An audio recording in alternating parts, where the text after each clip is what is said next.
Paimon and the Traveler. I've been waiting for you. Whoa, looks like Jean wasn't the only one waiting for us. Klee and Kaya are here too. Oh, it's Paimon and Mr. Honorary Knight. It's been so long. Ah, look who it is. You've caught me completely off guard this time. But then again, it's always a pleasant surprise when you two show up. Guess we were so excited to see Jean again that we forgot to knock. I hope we didn't startle anyone. Wait a sec. You weren't talking about anything that we're not supposed to hear, were you? Hey, stop pretending like we're doing food deliveries. It's been a while since we last met, but I can see you two haven't changed one bit. Don't worry, we weren't discussing anything confidential. In fact, we were just talking about you. Maybe we should let the star of the story explain it in their own words. Yeah! Let me tell it! A few days ago, I was reading Todoko Tales in the solitary confinement room when all of a sudden, whoosh, a letter came flying in through the window. Flying through the window? How does a letter fly? Like a bird does. It was flapping its wings. It could even talk. It said, well, it was a bunch of stuff I didn't understand. You couldn't understand? Then it must have been talking about how to avoid solitary confinement.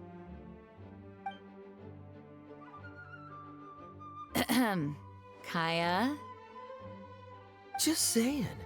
We don't want to let a teachable moment slip by. Okay, I know.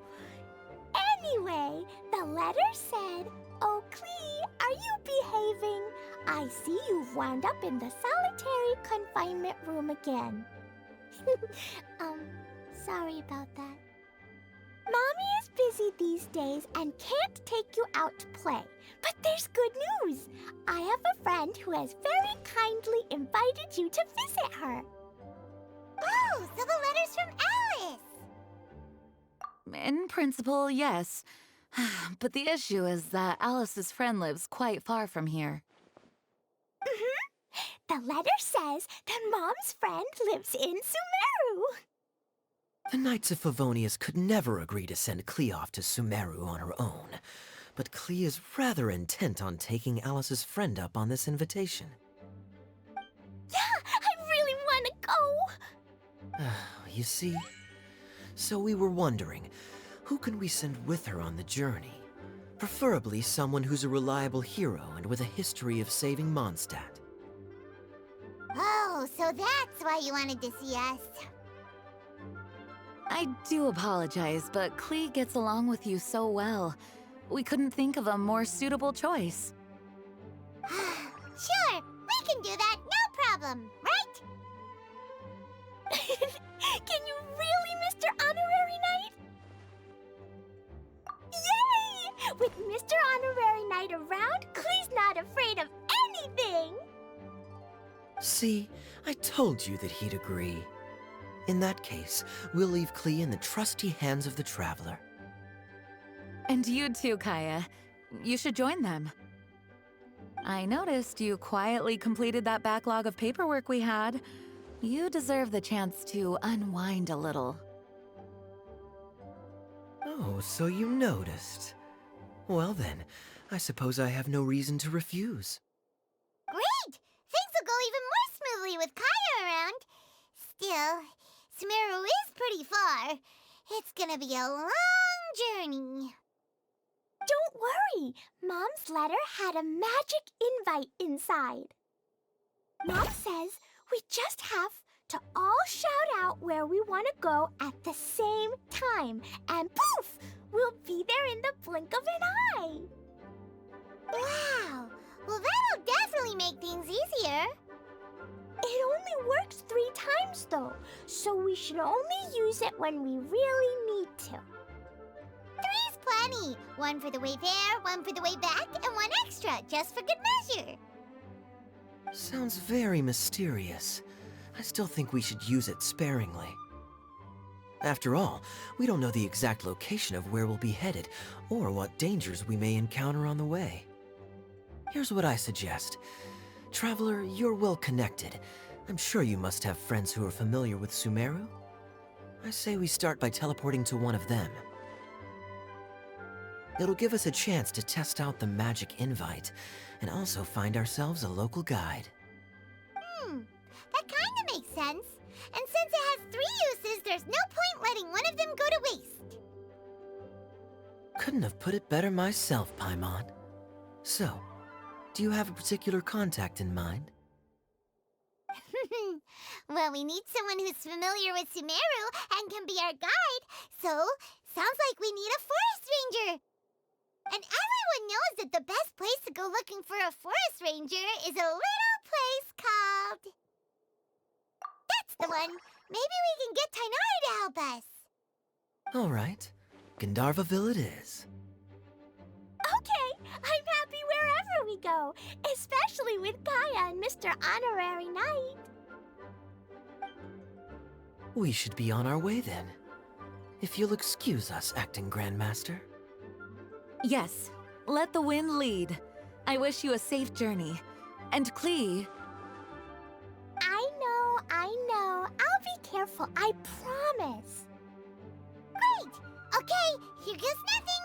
Take us to... Gandharvaville! Gandharvaville. Grand Arbor Hill! Huh? No, it's not a hill! Ah, wait!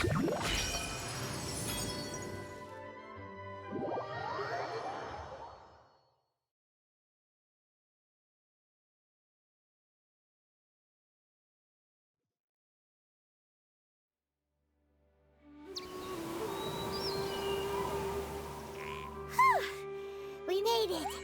Paimon was sure we were about to end up someplace super weird. Sorry, it was an accident. It's okay, Klee. Good news is this magic invite really does work. Fascinating. One moment we're in Mondstadt, the next we're in Sumeru. So this is where Mom's friend lives? Wow! There are so many big flowers! Oh, and jumpy mushrooms! Oh, you ain't seen nothing yet. Sumeru's full of strange stuff like this. Like, Oh, yeah. Paimon was pretty creeped out the first time we saw one of those. Listen carefully, Klee. Those jumping mushrooms are called fungi. They may look cute, but if you get too close to one, it'll try to hit you with its cap. Really? Okay, well, I'll hit it back with my cap. And then I'll hit it with the hood on my jacket, too. I'll definitely win if it's 2 hats against 1. As long as playing with hats doesn't escalate to playing with bombs.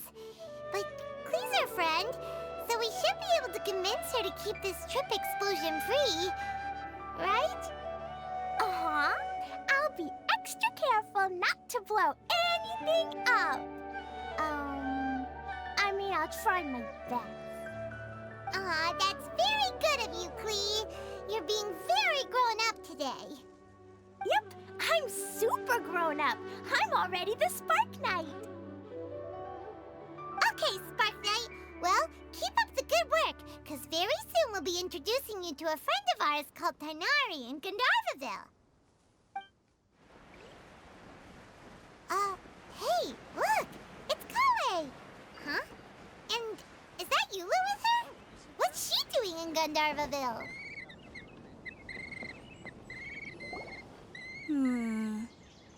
I've definitely heard the other forest rangers mention somebody dressed like that before.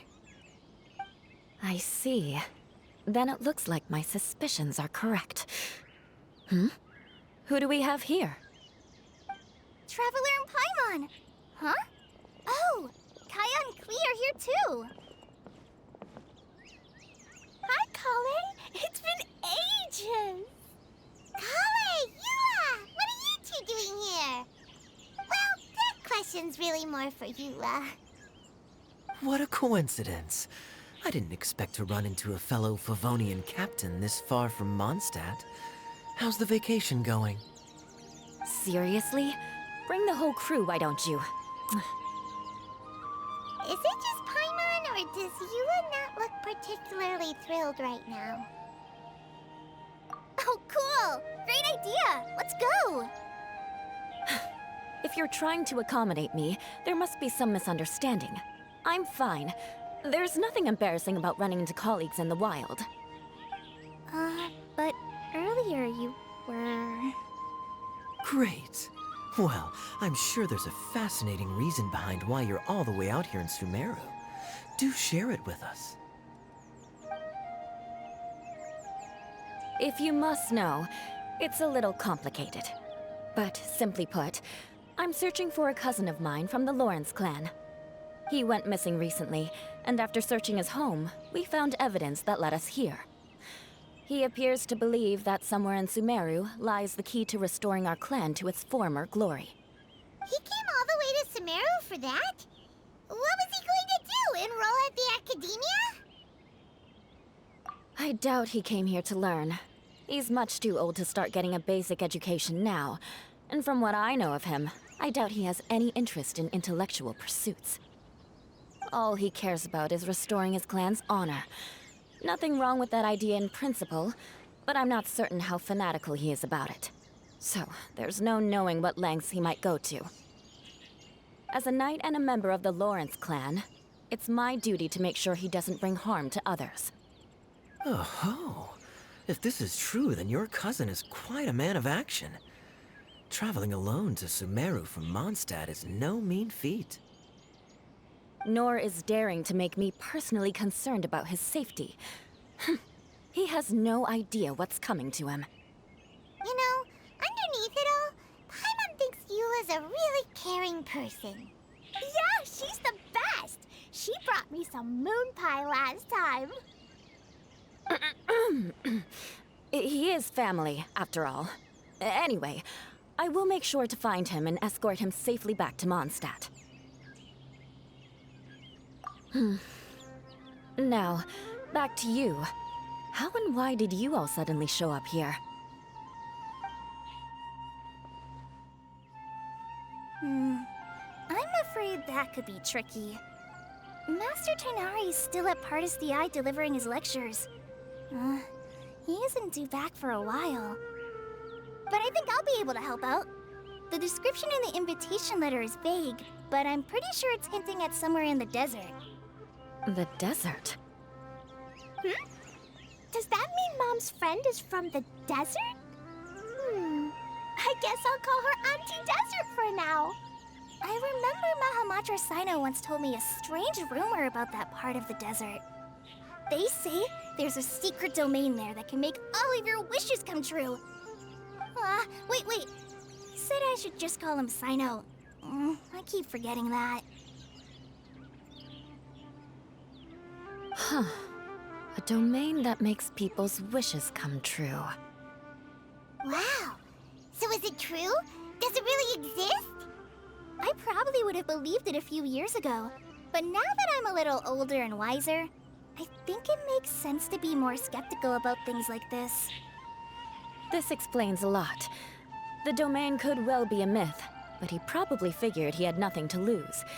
If you intend to search for this place, then please allow me to join you. My cousin has quite a collection of books about Sumeru desert mythology on his shelves. I highly suspect that he, too, is looking for that domain. Can I come too? I think you might need me there. You'll definitely need a local guide while you're in Sumeru. And I think I have what it takes to be that person. Plus, it's a forest ranger's duty to bravely lend a helping hand to others in need. We have every confidence in your abilities, Kale. Our party grows bigger and stronger still. What say you to this, Captain Klee? I think it's super cool! I read in a storybook that on your own you can only have a drop of happiness, but in a group you have a whole ocean. So I'm sure Mom's friend will be super happy if I show up to visit and bring a whole bunch of friends with me. That's the spirit. In that case, let's get the magic invite to take us there.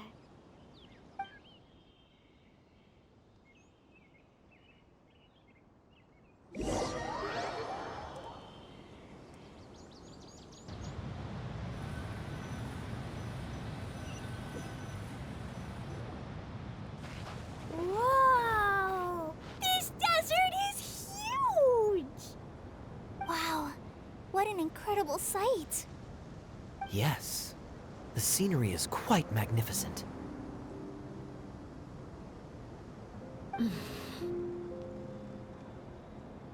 Are you okay, Eula? You don't look so good. I'm fine. Just taking a moment to acclimatize. The air here is much drier than in Mondstadt. This area doesn't look very habitable, and I don't see a domain entrance nearby either. Oh no. I didn't pronounce the destination wrong. Did I? I mean, I don't think I did. Nope, you got it right. It definitely wasn't your fault. I said Gunjarvaville wrong earlier, but we still ended up in the right place. Klee's right. We're in the right place. There's no doubt about that. Phew. Maybe the entrance is hidden under a sand dune. Who knows? We'll just have to start by looking around. Oh, Paimon's so tired and so thirsty. We should have found something by now. Unless there's a problem with the magic invite. Huh? How could that happen? Uh-oh. Did I break it by accident? But I didn't do anything. Todoko will back me up. I'm innocent. It's definitely not your fault, Klee. See? Not even a wrinkle on it. Does Mr. Honorary Knight have an idea? Ah, Paimon knows where you're going with this. Interesting approach. Assuming we're right about this magic invite. That is to say, if it was sent from within the domain, the invite likely has some sort of connection to it. Oh, I get it now. Plus, I know a super special trick we can use. What kind of trick? Can you teach it to us too? Of course! Mom said that if I ever need help, I just need to shout this out loud. Magic invite, Klee needs your aid. Do something now so Klee's not afraid. Look, something flew over.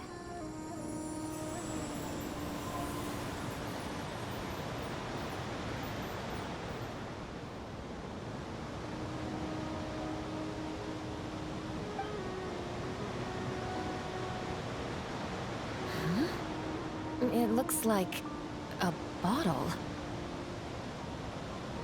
Remarkably effective.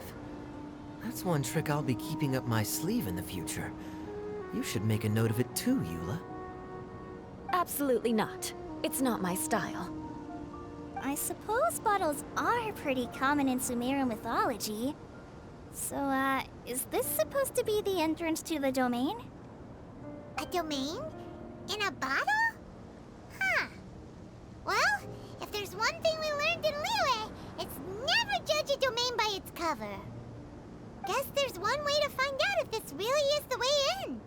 Come on, reach out with your hand.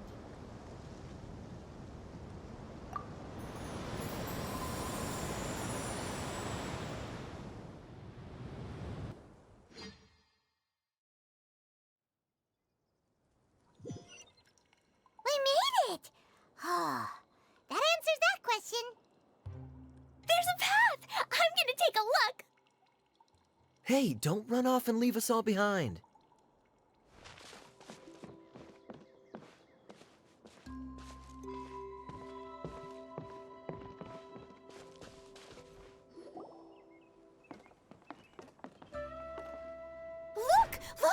There's a huge garden here!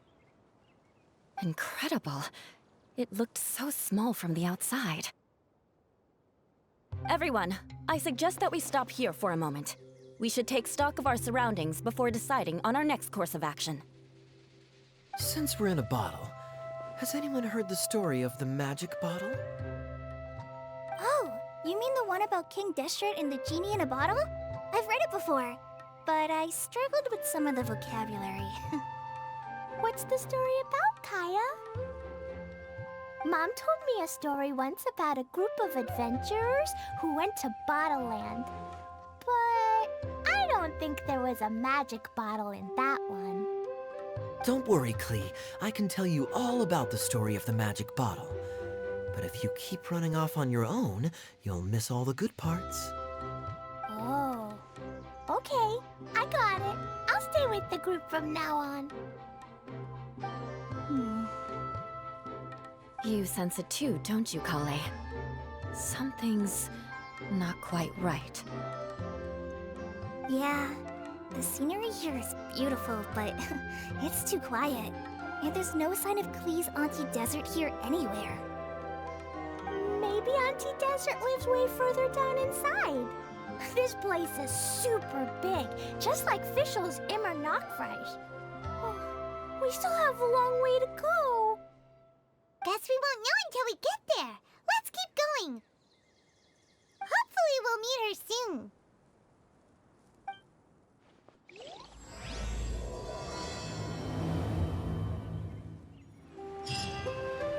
It looks like no one set foot on this road for quite some time. I agree. And the further we get, the more I feel like this place is a whole lot bigger than we imagined. Hey, there's something strange up ahead. Let's check it out.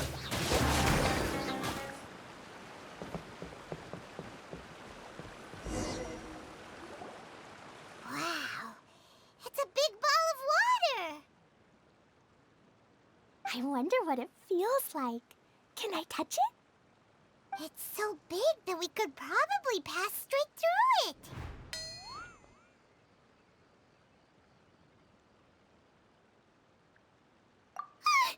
That's so scary! Stop giving Paimon the heebie-jeebies! Let's not touch it for now. We still don't know enough about our environment. But we can't just do nothing at all, because then nothing at all will happen. I have a feeling that this could be the core that sustains this entire bottle domain. In which case, the moment we touch it, this place will instantly revert to its original size, with all of us still inside. Yikes! Okay. Paimon won't touch it. Jeez. Kaya, are we really gonna get squished inside a bottle? Of course not, Klee. I'm sure the real core of this domain is hidden away in a very safe place. Somewhere like... over there, for example. I was so nervous that I didn't notice that big wheel at all.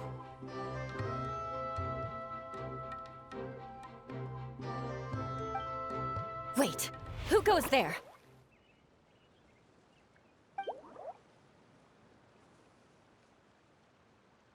It's the waterball monster! Ah! The waterball monster is real! It doesn't seem hostile. In fact, don't you think it looks happy to see us? Really? You sure it's not gonna gobble up Paimon whole? I don't think it's hungry. Are you, water droplet?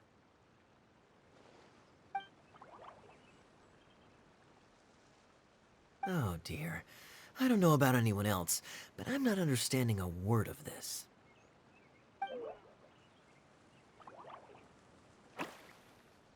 Wait! Don't go! Wait for us!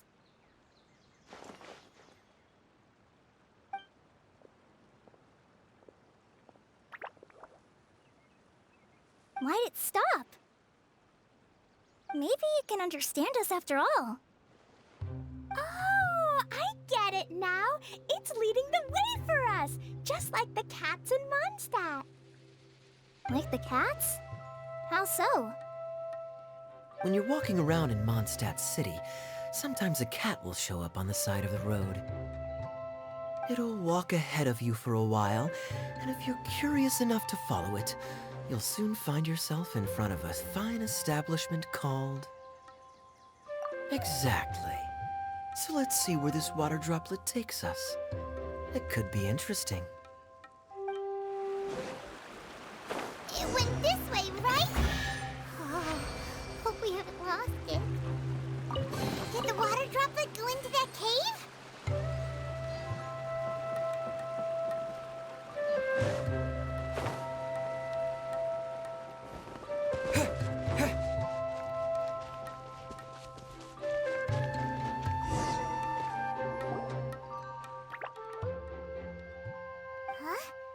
Another strange contraption.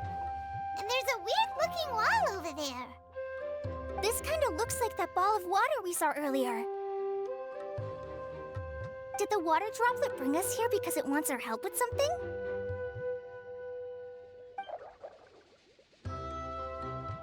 What?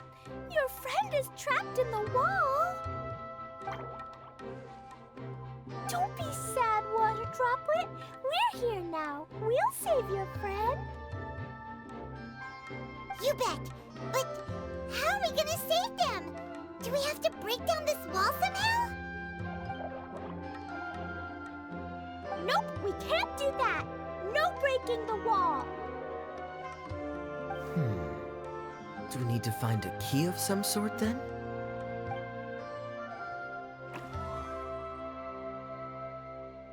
Oh no! Where'd it go? Look, the device has lit up. And it's projecting images onto the wall. A two-dimensional space with objects of the same composition as the device nested inside. Yep, what Kaya said, and that's where its friend is. But how exactly do we enter the image on the wall? Maybe we just copy what the water droplet did? But what does that mean? Hold on, I think Klee's onto something. Since the water droplet appears to be the key that activated the mechanism, we may be able to follow it inside simply by touching the device. The principle is no different than how we entered this bottle domain. Fair enough. Okay, deep breath, then head in.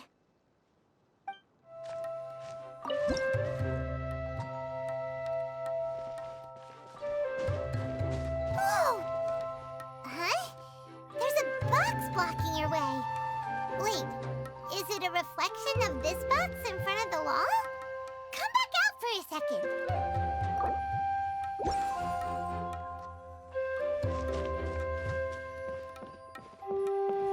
Aha!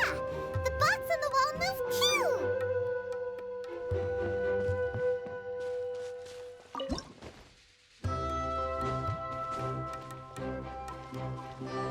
Wow, another water droplet just came out from the wall!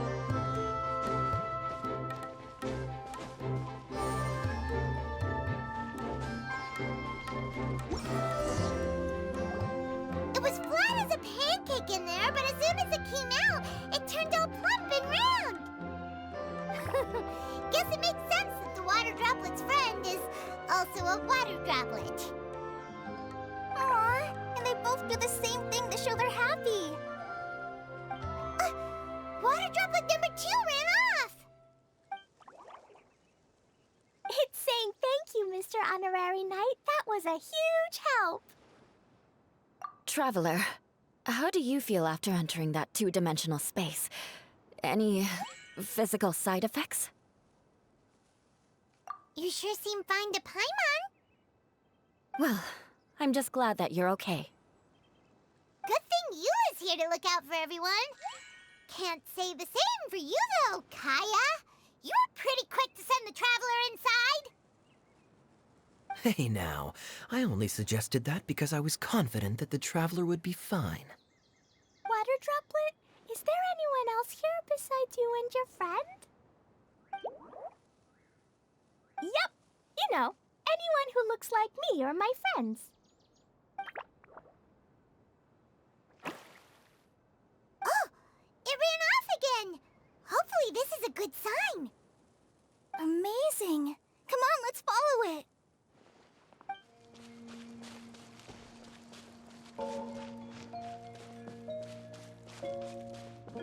It looks like there might be a town up ahead. Huh. Maybe more people live in this domain than we thought. And maybe that's where Auntie Desert lives.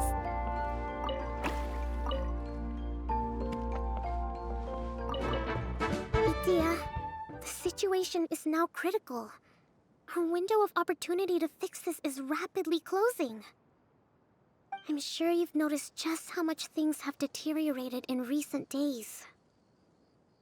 But even so... This is your home. Are you really going to let everything fall to pieces? Well, I live here, but it doesn't actually belong to me. Huh? Paimon knows that voice. Anyone else who comes into this domain in the future will take one look at the ruins before them and conclude that this place was abandoned years ago. But just imagine how different things could be if you maintain this domain in perfect condition. Whoever sets foot inside would witness a magical wonderland. How miraculous it would feel to them to find such unimaginable beauty in the middle of a lifeless desert. Oh, you're right, General. Truly, but... Act now while you still can. You have to stand up to this and break free from your despair. The most important thing is to have no regrets in the end. Well, no one chooses to have regrets, do they? But I take your point.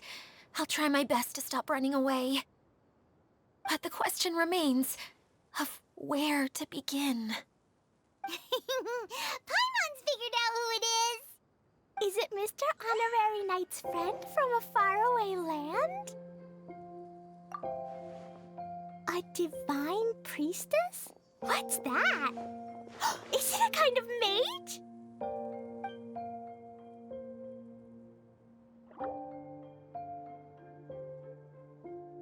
What are you doing here? Huh? We have new visitors?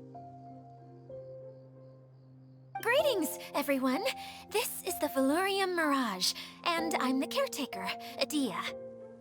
I'm so sorry that you have to see this domain in its current state of disarray.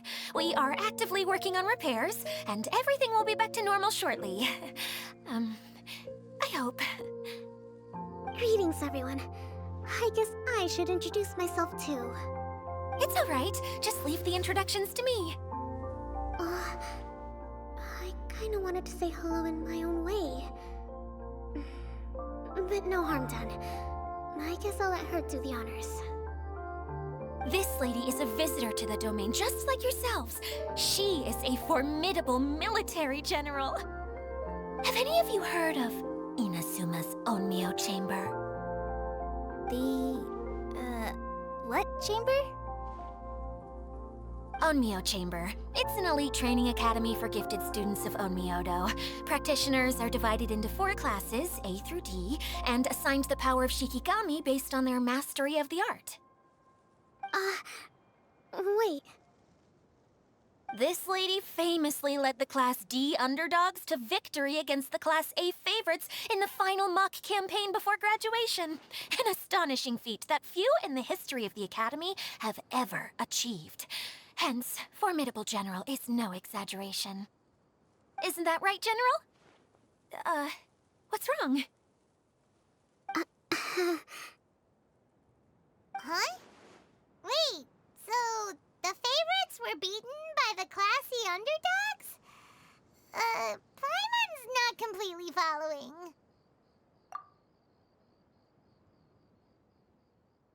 That doesn't sound like the divine priestess Mr. Honorary Knight was talking about. Uh-oh. Did she just get caught lying in front of someone she was trying to impress? Or maybe she uses a different identity in her private life, and this is the first time her friends are learning about it. Seems kind of embarrassing, but also kind of cool. I guess having someone else to introduce you is a good way to make an impression. Maybe I'd fit in better with everyone if I had a title too. Some people call me a general, but it's just their way of showing respect. My actual name is Sangonomiya Kokomi. Huh? Oh no.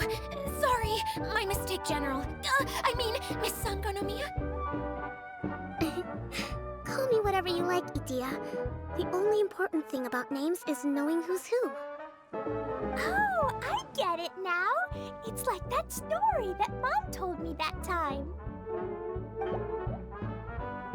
Klee can explain.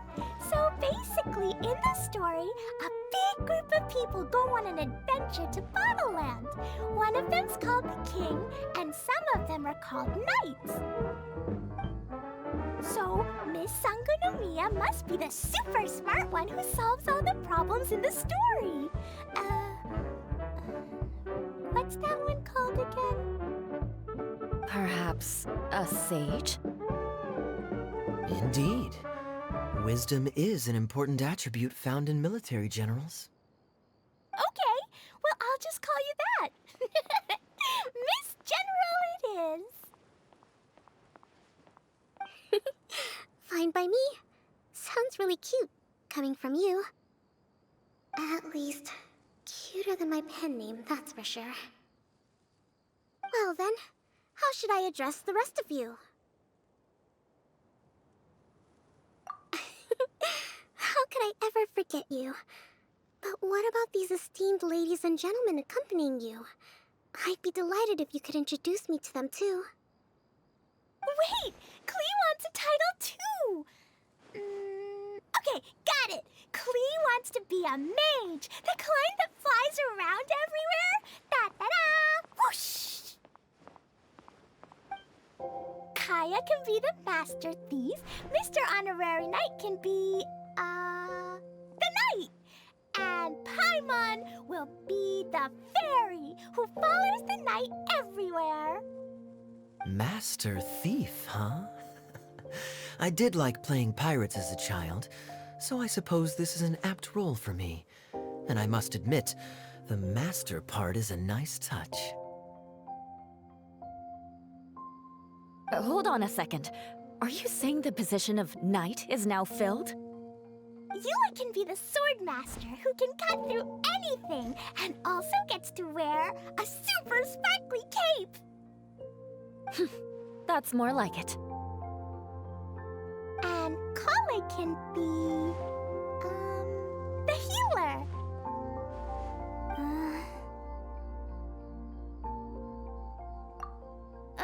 No, I don't mind. Healer is a great role. I just don't know if I'm qualified to be one. Whenever I'm thinking of titles for myself, I usually imagine myself as an adventurer or musician. I never thought I could be a healer. I mean, it feels like it should be Master Tainari's role, if anyone's. Don't worry, Kale. You'll be the bestest healer ever. You don't talk much, but you're very kind, just like the healers in Mom's stories. You'll do fine. I heard you're good with bandages. You can patch up a wound, can't you?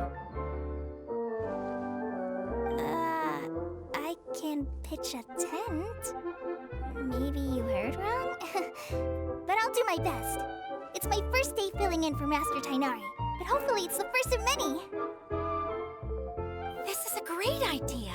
Once a new visitor arrives, they can assume a new identity, then add in some role-playing. Oh, we can't leave you out, Miss Adia. There are lots of characters in Mom's stories, but you don't remind me of any of them. That's perfectly okay. I already have a role here anyway, remember? I'm the caretaker. I got it! This wasn't in any of the stories, but you can be the mascot. Mascot? Klee, maybe you could think up an even better role for Miss Daiya. A mascot, you say? Isn't that a character that doesn't have to actually do anything and sits around letting everyone else do all the important work? Incredible. You've seen right through me.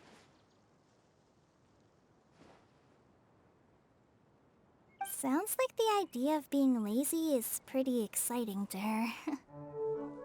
The mascot serves to maintain troop morale, Daiya. Don't underestimate your role. Ah, all right. I'll be the mascot then. That's right. Thank you for bringing these new friends here safely. You can go off and play now. Thanks, Water Droplet. See ya!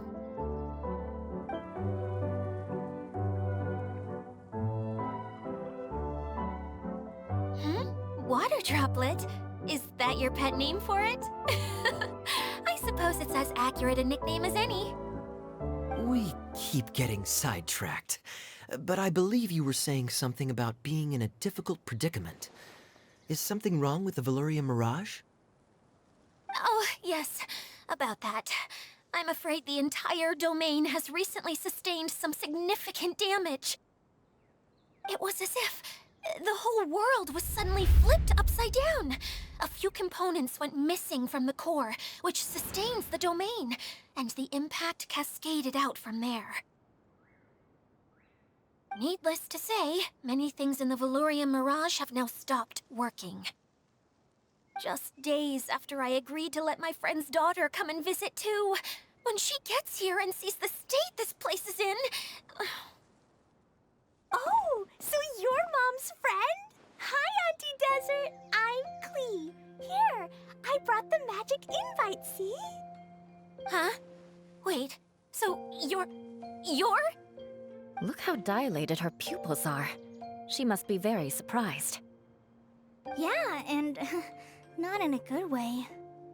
Mom's the one who sent me here. She's the strongest mage ever. She said that her friend lives in the desert. You live in the desert, so that must be you. Right, Auntie Desert? Ah, I see. So being a mage runs in the family.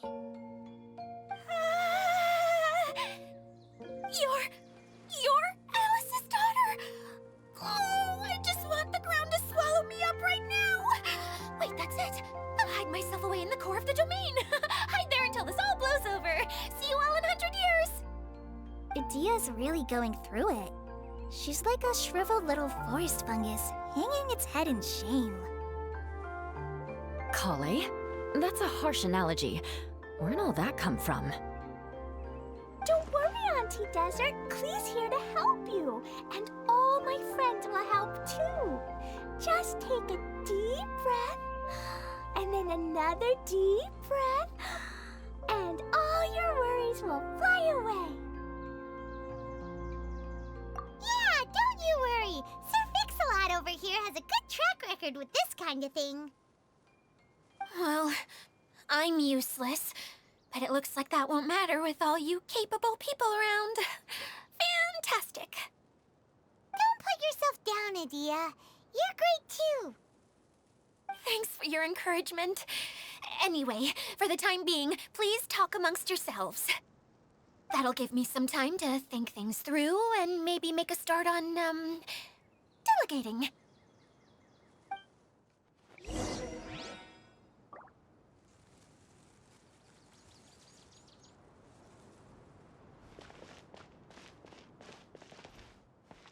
Hi, Miss General. Mr. Honorary Knight says that you're from Watatsumi Island. What's it like there? There must be loads of fish, right? Wait! You look kinda like a mermaid. Are there fish in your family? Oh, sorry to disappoint you, Miss Mage, but I'm just an ordinary human. I have lots of great stories about Watatsumi Island, though. Come on, let's enjoy the scenery while I tell you all about it.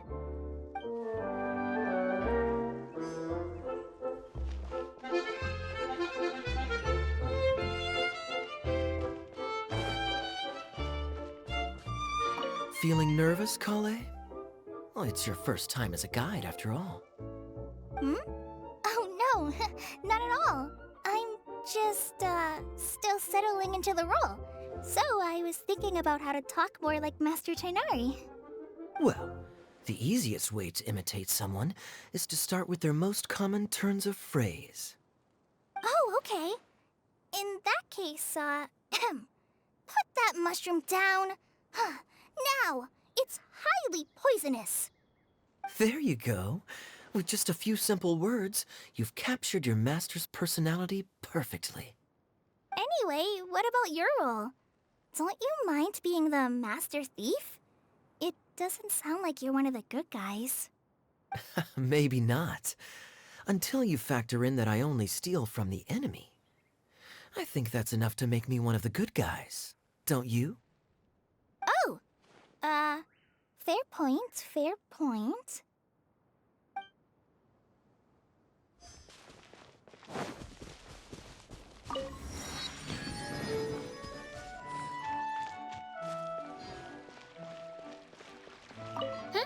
Who else has visited the Valoria Mirage recently? There was someone from the academia who came not long ago. A Kasharawar scholar. Blonde hair. Architect, I think. He was a huge help, and redesigned many of the buildings here. Although he was always grumbling to himself, he was extremely diligent in his work. What a kind person. I could tell that was a sensitive soul. A lot like me. Sorry. Please pretend you didn't hear that. I'm, of course, a very strong and resilient person. After him, an aristocrat from Mondstadt showed up, then Miss Sangonomiya. Unfortunately, everything here suddenly started changing before I had the chance to be a good host and show them around. Do you know where the Mondstadt aristocrat is now? If I remember correctly, he headed north after the incident. It's a pity we're having all these issues. If we could get everything working normally again, I could probably locate him in an instant. Still, not to worry. There's nothing dangerous here. Hey, Daiya, you got an update for us? We've all caught up with each other. Very well. Then please allow me, Daiya, your mascot, to explain exactly what's happened here. Basically, this entire domain is powered by a device called the Central Hub, which you all saw earlier. But following a major incident, several key components from the Central Hub came loose and went flying. 4 components, I believe, which has caused the Central Hub to stop turning.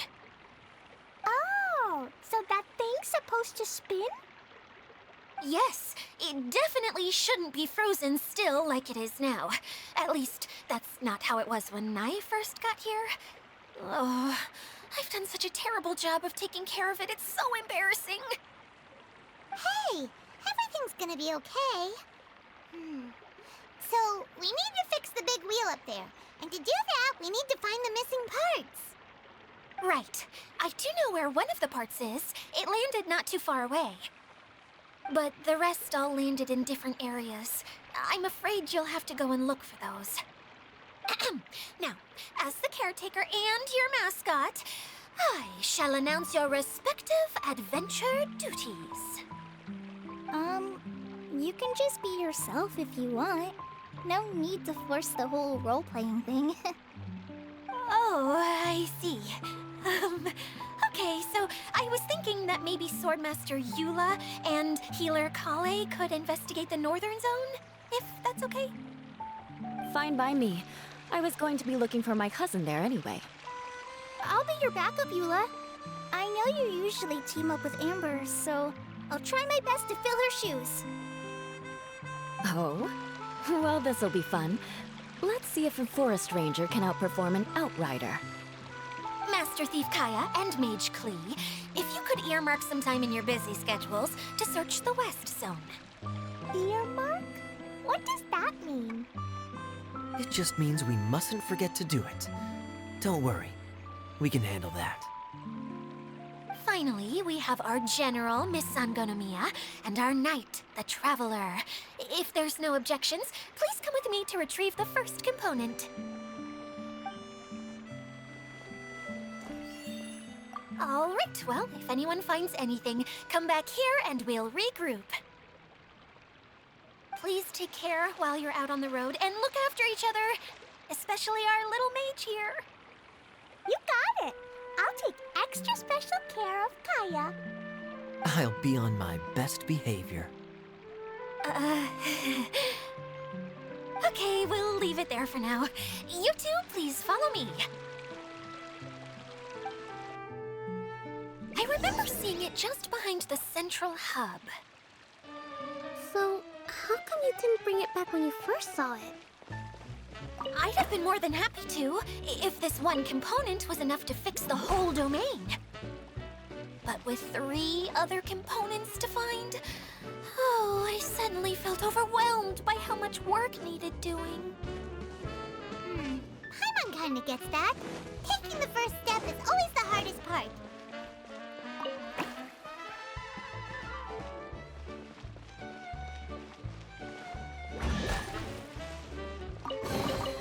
A reward on the road.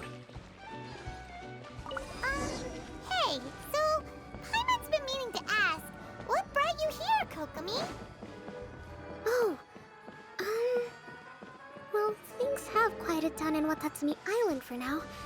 So I thought I'd take the chance to get out and see more of the world. You've traveled a pretty long way. Why Sumeru? I figured that I needed to venture farther than usual to really broaden my horizons. Well, that's one reason anyway. I can explain in more detail another time. Okay, this is the spot. Now, I'm sure you're both wondering, but where's the component? There's nothing here. Oh, where could it be? Oh, it's that lamp thingy, right? Water Droplet showed us how that works already. Yes, that's the one. There goes my big introduction. Showing people the ropes is supposed to be my job.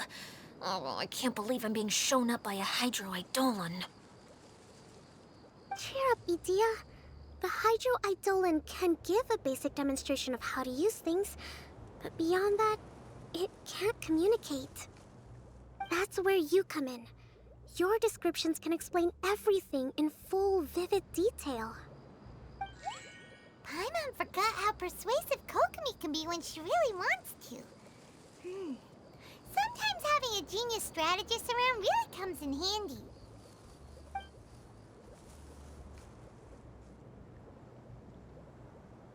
Oh, well, if you put it that way. Well then, just pretend like you've never seen it before, and I'll tell you all about it. This is called the streaming projector. Everything here in the Valurium Mirage was made using this device.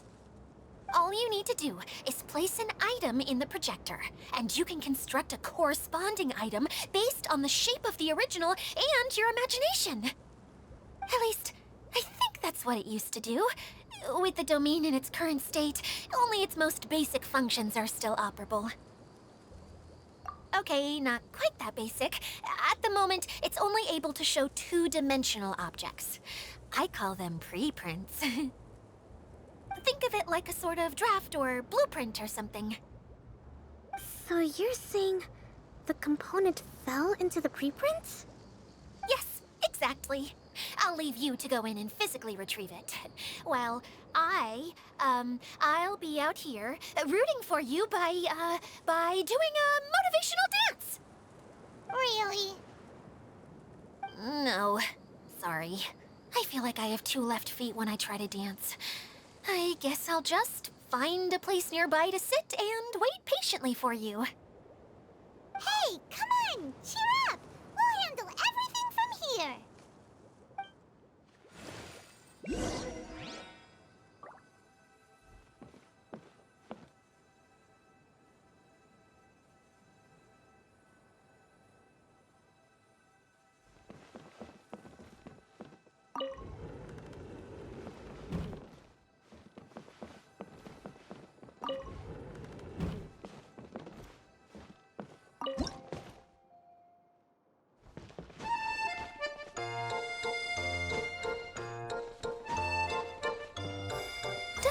look like the component is in here.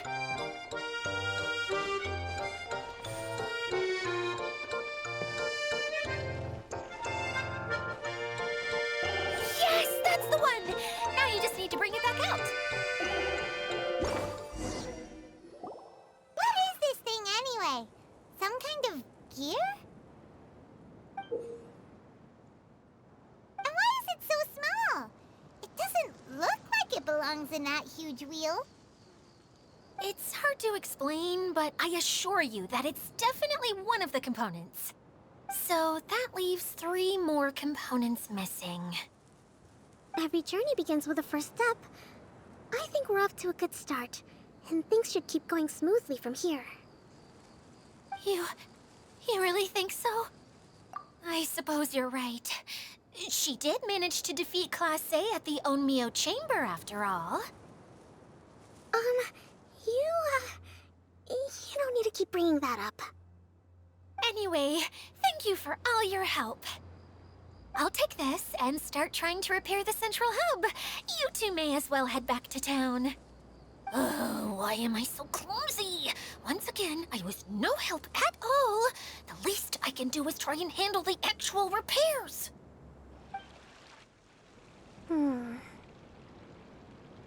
What's wrong, Kokomi? I'm just a little confused. You mentioned that the water droplet showed you how to use the projector? Can you tell me a little bit more about that? I'm so curious to know what happened. Oh, sure! I see. Hey, look! The wheel is spinning now!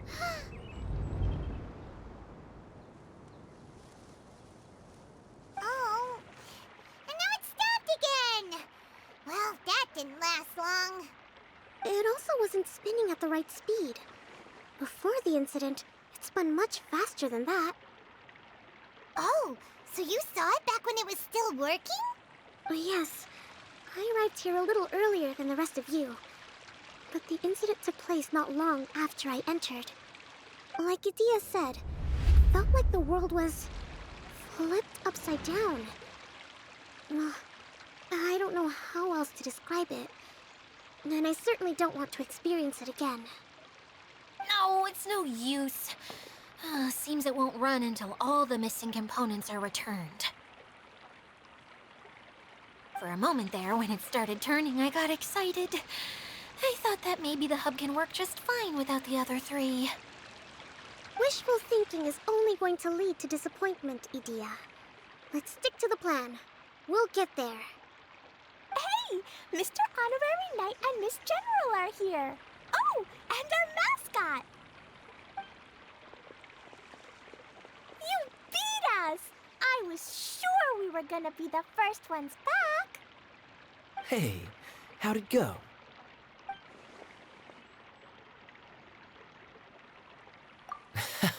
Impressive. I doubt you'd find many other knights of such caliber even among the Knights of Favonius. How about our master thief and mage? Did you find anything? You bet! We made a huge discovery. The place we were trying to get to was blocked off. We couldn't see anything past it, and there was no way around. But then, just now, a huge canyon appeared out of nowhere, so we hurried back here. Huh? It appeared just now? Come and see, Mr. Honorary Knight. Let's go on a canyon adventure. I'll sit this one out. I'm beat after trying to make those repairs. I need to take a break. Miss General, you should come too. You can hide behind me and give me smart advice while I protect you. Wonderful. It would be an honor to serve as advisor for our young mage. Let's go!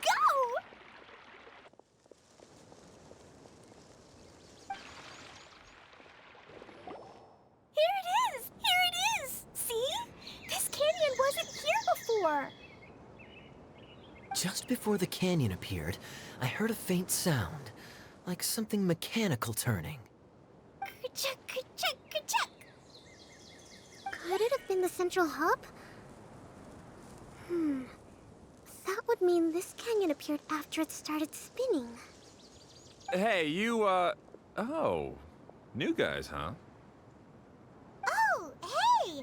Paimon didn't realize anyone else besides Daiya lived here. You actually saw her?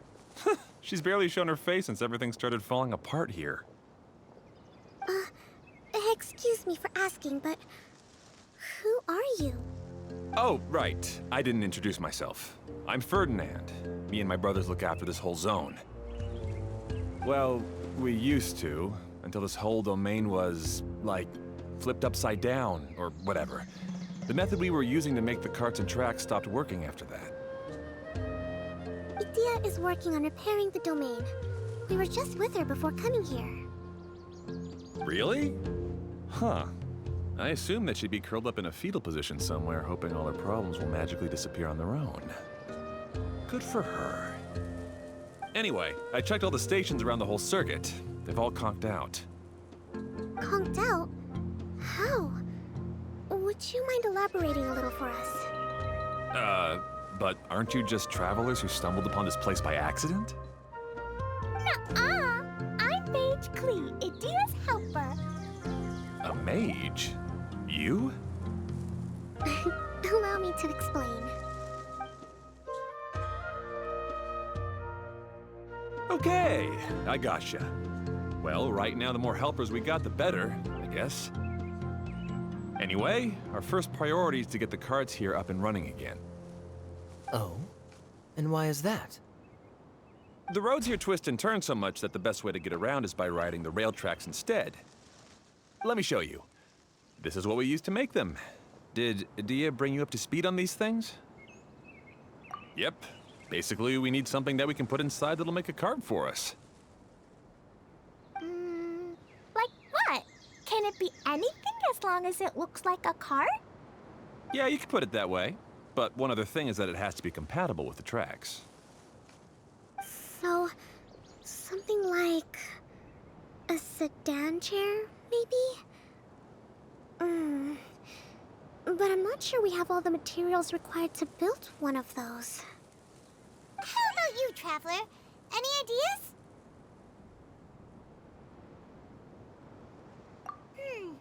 That would solve the issue of materials. Wood's no good. A rickety wooden cart would be too dangerous. Really? Hey everyone, come and see what Klee made. Ta-da! Look! I made a cart! Wow! Amazing work, Klee! Whoa! It fits the track like a glove, too. Plus, it's a heck of a lot cuter than the ones that Daiya made. I just wanted to give it a try, and suddenly, boom! There it was! Paimon's gotta ask, what exactly did you make your cart from, Klee? I used Jumpy Dumpty! Thought so. Is there a problem or something? If not, then let's get ready to leave. It's just... this cart is made from, It's a bomb or something, isn't it? Yeah, I gathered from your conversation that Jumpy Dumpty is a little more volatile than the cute name suggests. It's okay, though, because the end product only takes on the general look of the source material. So to be more specific, while different materials have different properties, most of them aren't transferred to, It's okay! No need to delve into the theoretical stuff. Paimon just wanted to make sure we aren't about to end up like the, flying fish of Starfell Lake. Huh? Can we ride the cart now? In a moment. We need a hydroidolin to power it up first.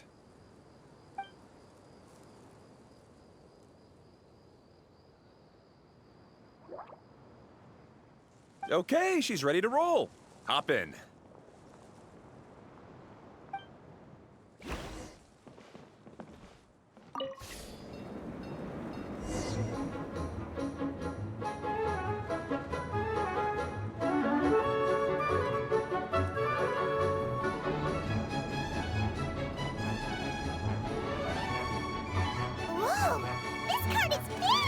Chugga, chugga, chugga, chugga, woo, woo!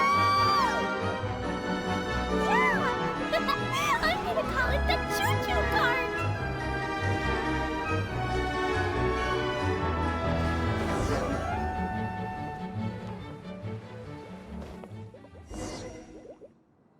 The track is damaged up ahead. We need to make some repairs before we can go any further. Yep, looks like it's all reverted to a preprint state here. Do you know why that happened? Everything in this domain starts as a preprint and only takes shape after being illuminated by the streaming projector. But the hydroidolin that forms the tracks here has been trapped in the print. So someone needs to go into the preprint and rescue the hydroidolin, right? But the projector here is sealed off by a giant bubble. That's the hydroidolin's way of protecting the device from damage. If the streaming projector broke, then we'd be seriously stuck. Aha! So for step 1, we need water droplet to help. Aw, it seems to really like that name.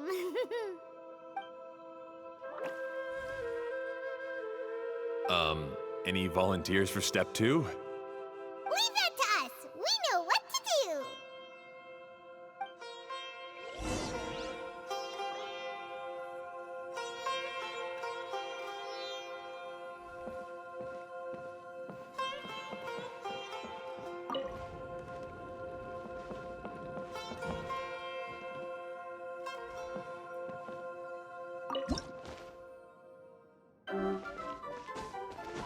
Ah, so the hydroidolin was locked up in that chest. Aw, it's completely empty. Yay! We saved 2 water droplets now!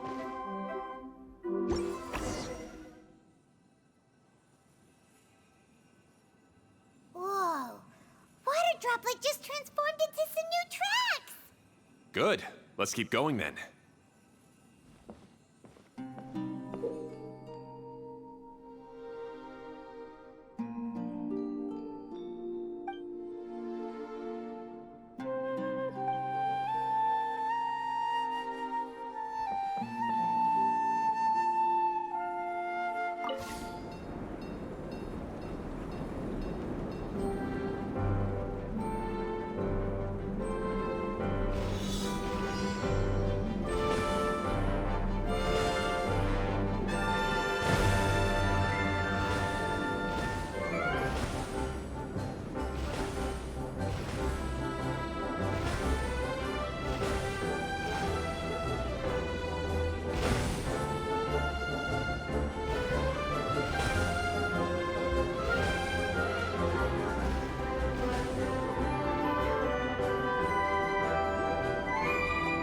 Hey, Ferdinand!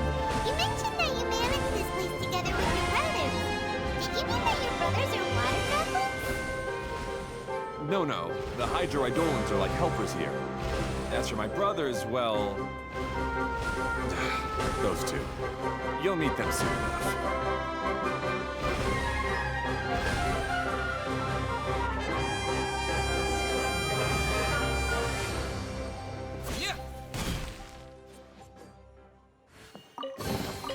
Is this an answer from this world?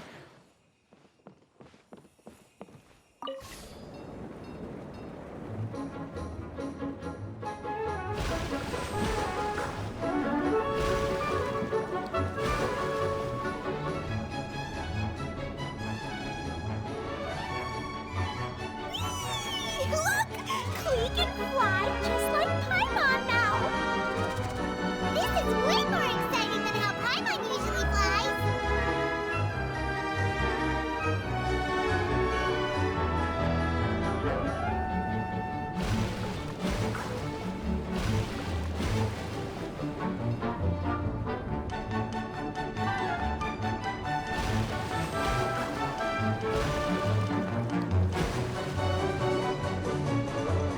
Seems we've just about finished repairing the station and the connecting tracks. Let's go check the track switcher now. It's over there. Oh! There's another spinny thing here! It's so big! But, not as big as the one we saw in the middle of this place? That one was huge. I bet it's something super important. I remember what Kaya said earlier. Very good, Klee! You're using what you saw earlier to make observations, like a real adventurer! It appears to be a system that rotates to switch tracks. That's right. Originally, all you had to do was flip this switch and the junction would rotate. But it seems Jeremy still hasn't fixed it yet. He sure talks big, but when it comes to actually getting things done... Is this Jeremy you mentioned one of your brothers? Yeah. When I talked to him about repairing the tracks, I suggested we start with the station, but he said we should start at the junction. Really, it made no difference which one we started with, but he just had to turn it into a huge argument. He always treats me like I'm a fool and disagrees with anything I say. Let's see what he has to say now that I've already fixed the tracks. If you ask me, you're clearly a sharp person, Ferdinand. Yes, finally someone who can recognize that, rather than just shrugging off my ideas. Come on, let's make our way to the junction and see what he's up to. I bet he's still fretting over what to do.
Sometimes I can't help but get angry just thinking of Jeremy. You should have seen him back in the sandstorm.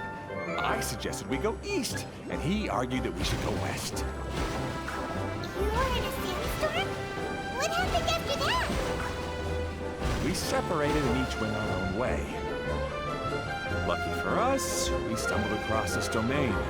Otherwise, I'm sure we would have been buried in the sand.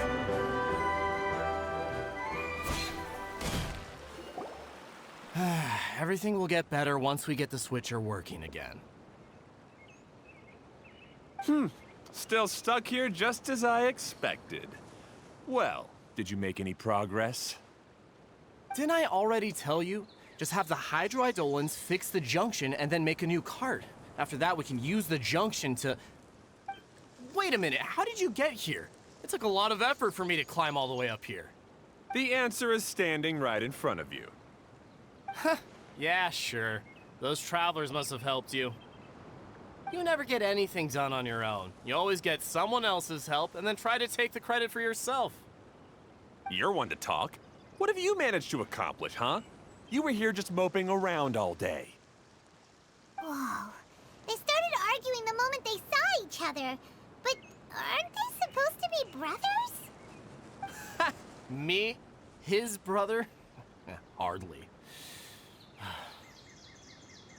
All right, Jeremy. That's enough. Fine. I'd rather be focusing my efforts on fixing the track switch rather than arguing anyway. You should calm down too, Ferdinand. Let's all focus on the situation at hand. Any personal problems can be settled later. Fine.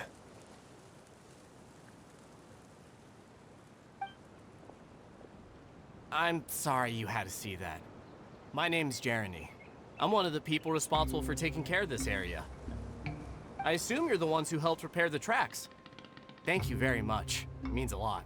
No need to thank us. We're just trying to help Daiya restore the domain.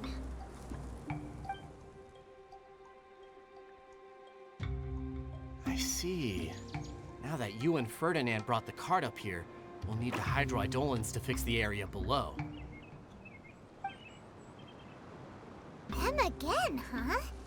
Seems the hydroidolins are really important around this place. Yes, of course. Not only do they keep the junction turning, they operate practically everything else in the domain too.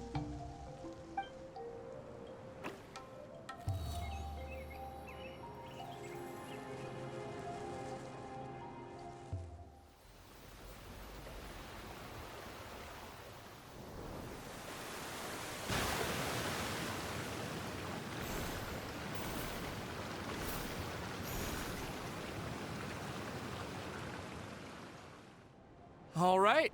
Seems most of the tracks and junctions have been repaired now. Yep. So maybe it's time you give credit where credit is due, What? You think you deserve the credit? If anything, we should be thanking these travelers. You... Well, either way, you're not the one getting any credit. You're always quick to criticize my ideas and push your own, but you never actually get anything done. And what about you? Don't forget it was Hado and I who took care of the mess that one time you impulsively tried one of your brilliant ideas. Speaking of Hado, wasn't he with you? I left early this morning. I assumed he'd be with you. Seriously? Couldn't you have at least looked to see where he was before you left? Hey, come on! You didn't see him either, so what's your excuse? Klee? I don't get it. Nobody did anything bad. Why are they arguing? I just don't like his smug attitude, that's all. Who are you calling smug? If anything, you're the one who's making such a big fuss right now. All right, I think we've heard enough from you two. If you insist on bickering, then I'd suggest you go somewhere else. Otherwise, I'll just cool you two off myself.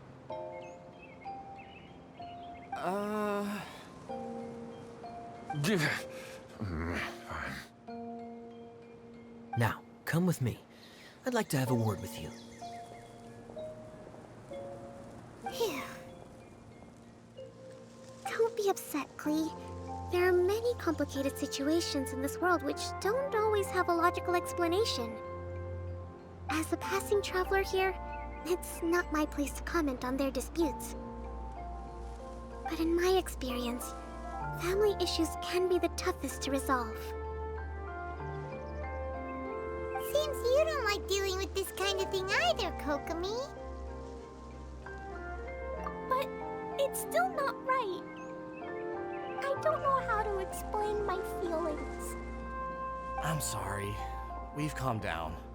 We shouldn't argue in front of a child like that. We're sorry, Klee. It's okay. Back to the topic at hand. Weren't you about to go look for your brother Hado? Ah, right. Our best guess is he's somewhere around the torrential twister. We would have to use the junction to send the cart to another area. Sorry to trouble you again, but would you help us find him? Oh, all right. Hey,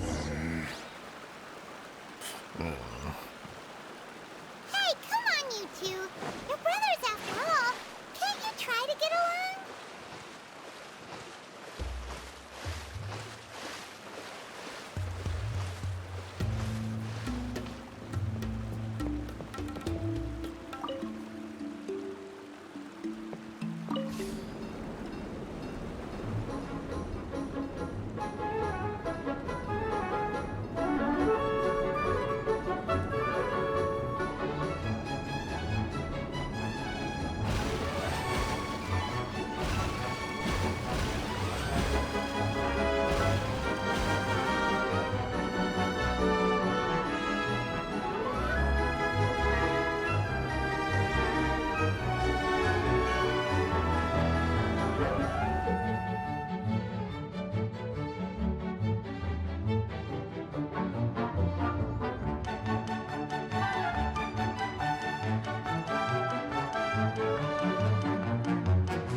this is the end of this track segment.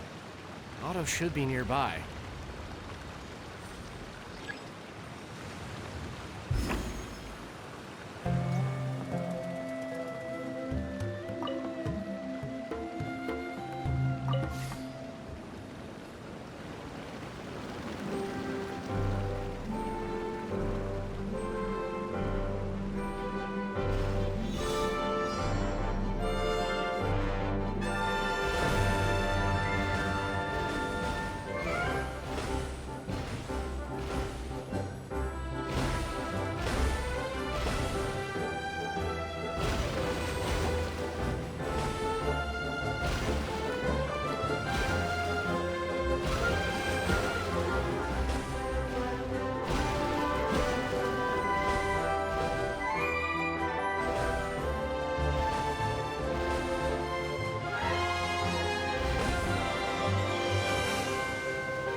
Is this an answer from this world?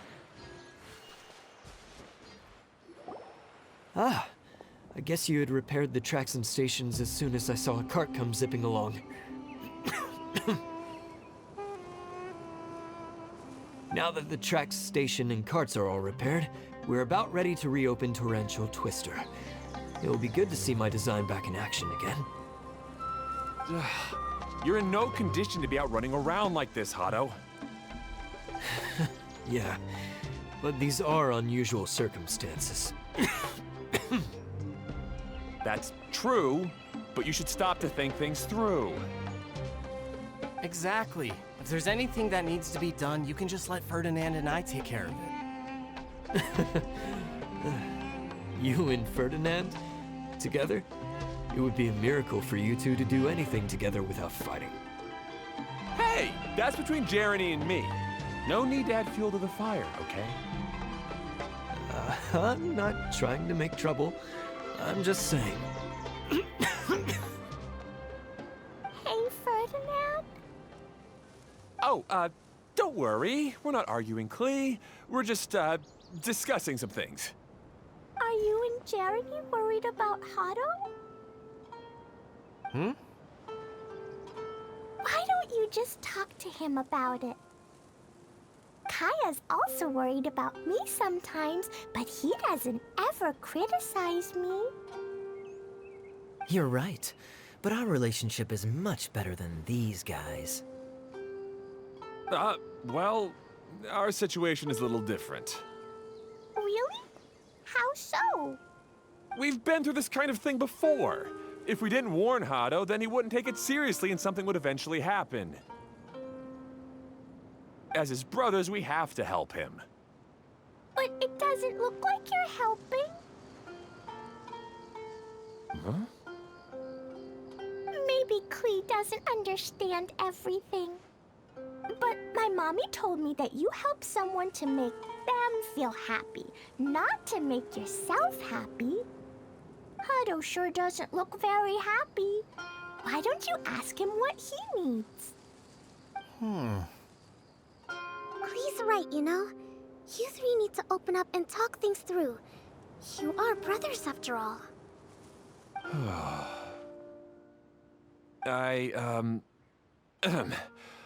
I've always cared a lot about you, Hado. Just like when we were back in the desert. You suddenly passed out and Jeremy and I started arguing. Eventually, all three of us ended up in this domain. I'm just worried that something similar could happen again. If you were to pass out and with nobody around to help you. I know, but this domain is nowhere near as dangerous as the desert. I was thinking that if I could handle these problems myself, then you two wouldn't have to argue about anything. If it weren't for my poor health and lack of energy all the time, then I wouldn't have always been such a burden on you two. No need to feel guilty, Hado. This was our choice. The three of us love adventuring. No one is a burden on anyone. Isn't that why we came up with the idea for this area? I would do the thinking, Ferdinand would use his muscle, and you would... Draw the blueprints and build tracks. It'll be a safe way to see all kinds of amazing scenery. Yes, that was the plan. See? Doesn't it feel better just to get along? Hey, what are you trying to say? You make it sound like I've only been trying to talk myself up. The choo-choo cart is great, Ferdinand. Really? You know, Clee, having the car zip along the tracks was my idea.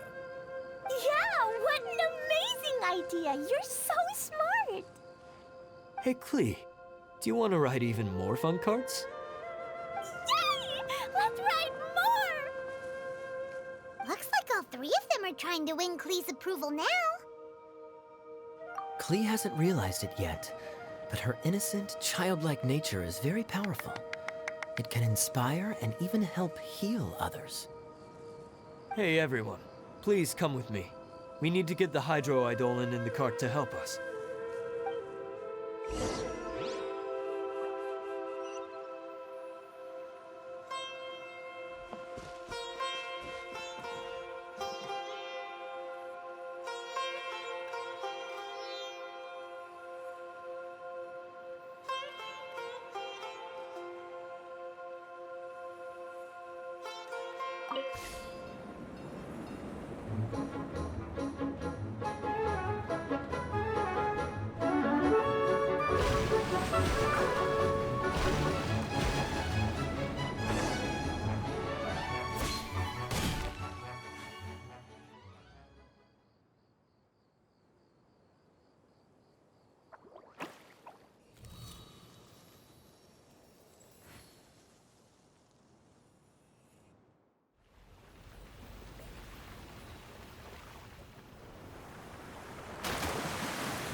Good.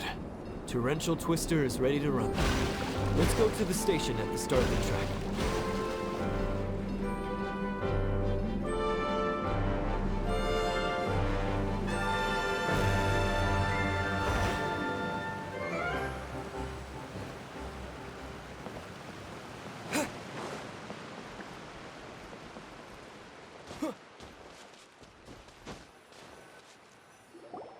Hato and I have double-checked everything. It's all operating safely.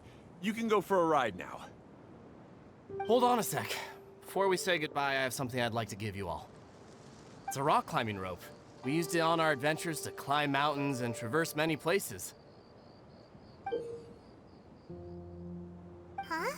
But doesn't it mean a lot to you? Are you sure you want to give it to us? Yes, of course. Please take it. Thanks to Klee and everyone else's help, we realized that there's a special bond that keeps us together.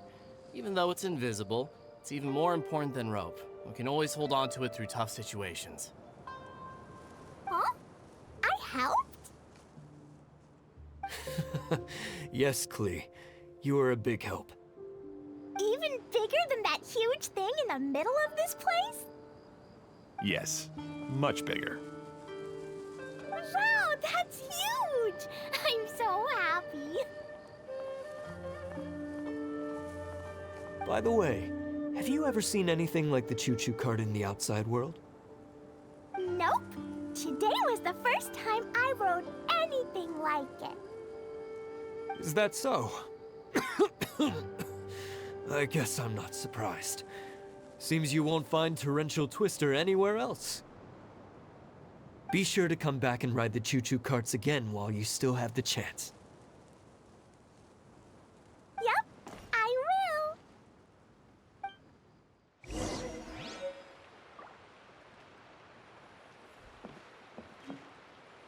Thanks again. I have a feeling we'll get along much better now that we've learned to open up to each other. I suppose some things are simpler than they appear. The real problem all along was actually us. Be sure to come back and visit Torrential Twister again. I hope you enjoyed it. Hey, imagine if we could build our tracks all over the world. Traveling would be so much easier.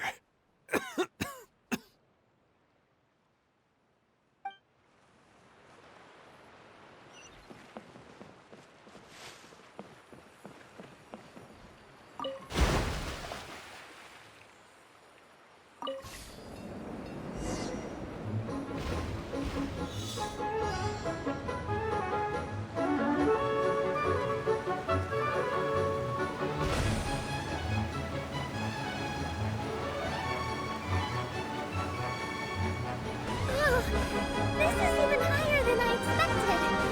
The jumps are pretty steep, too. Are you okay, Kokomi? If you're scared, just yell and let it out. We won't tell anyone. What happens in the bottle domain stays in the bottle domain.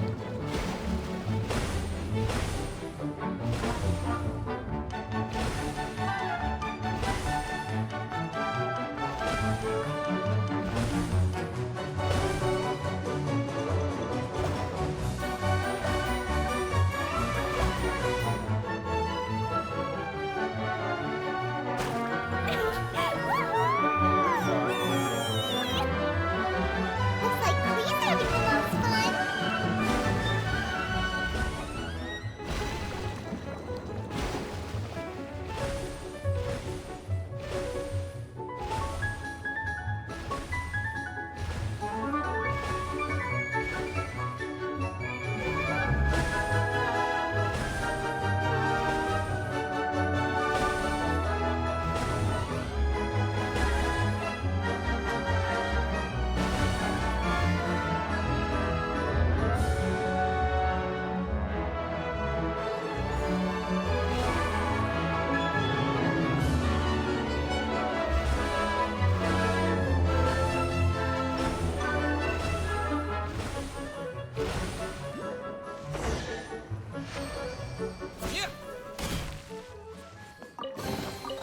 Is this an answer from this world?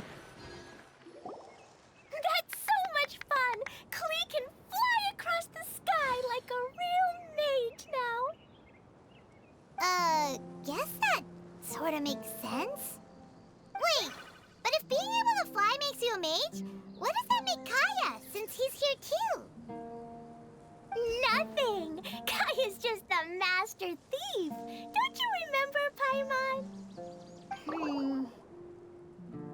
Oh, right. Guess it slipped Paimon's mind. Sorry to bother our young mage, but there's something a master thief would like to report. Do you still remember our mission? Uh-oh. I was having so much fun that I almost forgot. We're supposed to be helping Daiya look for the missing components. But don't worry, I've already got one. You mean you snatched it when we weren't looking? I didn't have to go that far. In fact, the component we were searching for was actually that orange rope. If anything, you could say it came right into our hands at the right time. Let's head back and give it to Daiya. Aw, do we really have to go? Okay. Even though I want to keep playing, I know Daiya is really important. That's our wise mage. Don't worry. Tonight, you'll be able to see stars in the water and watch fish dance in the sky. Seems Kokomi's out of it after that ride.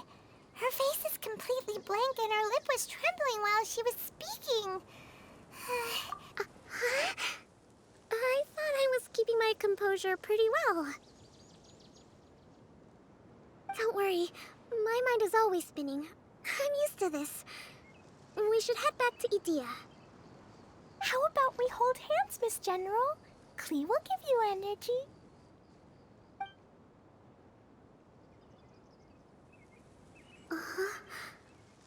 After holding Klee's hand, the stars in the sky and the fish in the water have all disappeared. I must have been seeing things from riding the cart. What are you smiling about, Kokomi? Oh. Nothing. Nothing at all.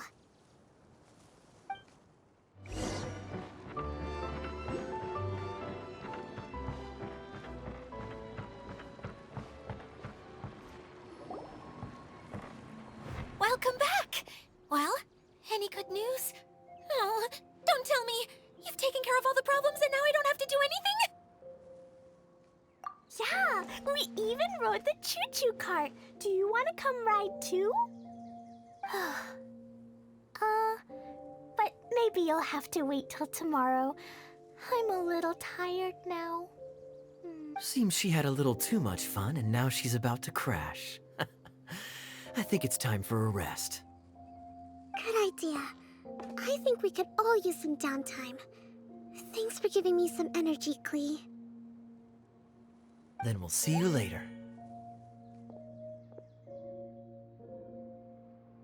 Bye, Mr. Honorary Knight. Bye, everyone.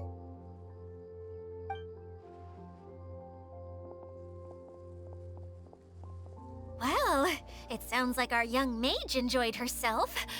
I'm so happy that she had a good time. So, back to the missing component. Did you bring it? You bet! Kaya said that the missing component was this orange climbing rope. Ah, it just occurred to me that you probably ran into the three brothers while you were in the canyon. If I remember correctly, the two eldest brothers were taking their sickly younger brother on adventures when they ran into a sandstorm and ended up here. They were all arguing with one another when they first arrived, but it wasn't long before they broke down and were huddled together in tears. They sure must have a lot of energy to keep up their bickering and adventuring every day. I'm a little worried about them, yet quite envious of all that energy. You almost sound as if you're reminiscing about old friends, Daiya. Yes, I've known them for quite some time after all, but I seldom go to that area. You can hold on to the rope for now, Traveler. I have no use for it until we have the other components. By the way, Eula and Kale have also returned, but I'm afraid they weren't able to make much headway. They mentioned that they would like to head to the jungle north of here, once you have all rested up. Now that I've told you everything, I'll go rest. I'll go and check on the situation in the remaining two areas. Do you need me to accompany you? Oh, no, it's all right. You've already accomplished a lot today. You should rest up.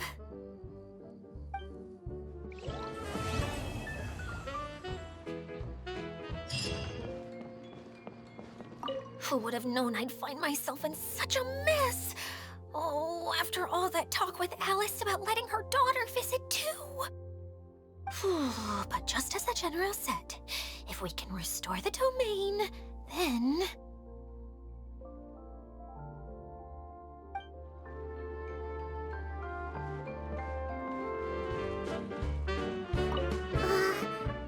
What was it that I said at the end of our ride in the choo-choo cart? Something about fish in the sky and stars in the water? Oh my...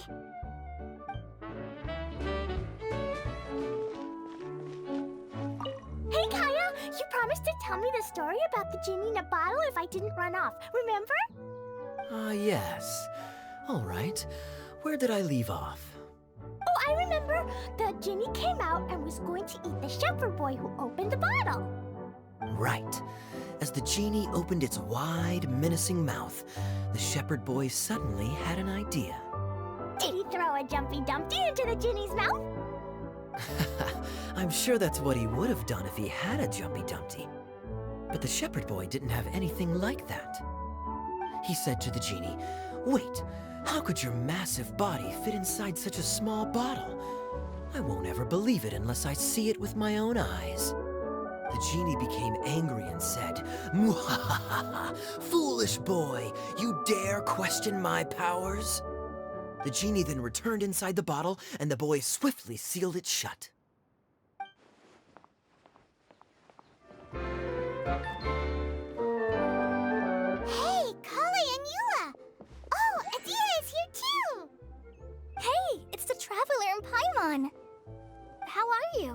Did you rest well? Yep, this is a comfortable place to rest. I guess that's one thing here that's better than the desert. But other than that, there's not much going for this place. Saying things like that isn't going to help, Daiya. But it's the truth. The desert is full of terrible memories for me. Being there was like... yeah, like wading through thick mud. That's a weird way to put it. Actually, if you hadn't mentioned it, Paimon would have already forgotten that this domain is in the desert. I know what you mean. The air here isn't at all like the desert. It's very humid, almost as if we're in the rainforest. It's a very familiar feeling for me. Everyone looks well rested. If you're ready, we can start making our way to the jungle north of here. Good luck, everyone! I'll be rooting for ya! Hold on. I said we, didn't I? No need to say goodbye, because you're coming too. Huh? But wait, I'm just the mascot! You can't back out this time, Daiya. The manager of the fairgrounds is waiting to see you. She said Daiya is the only person who could help. Yes, Kale and I discovered a fairgrounds in the forest. The person in charge of it seems to be a Spontamod scholar. A scholar? But what's she doing there? Researching the forest ley lines? Oh, I wish there were ley lines here that I could ever study. Anyway, I know who you're talking about. I'd better come along then.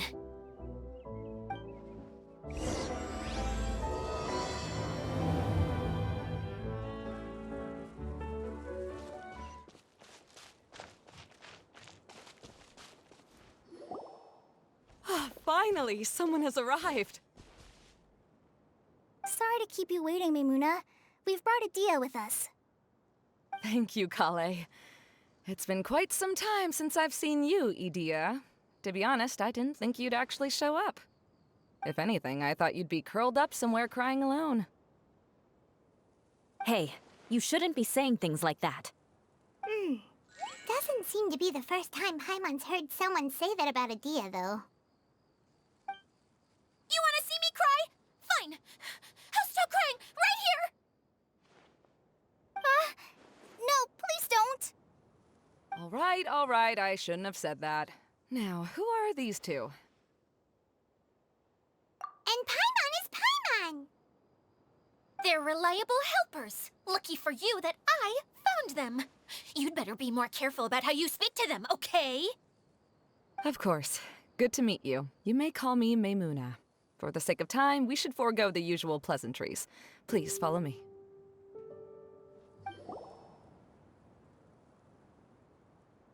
Wow!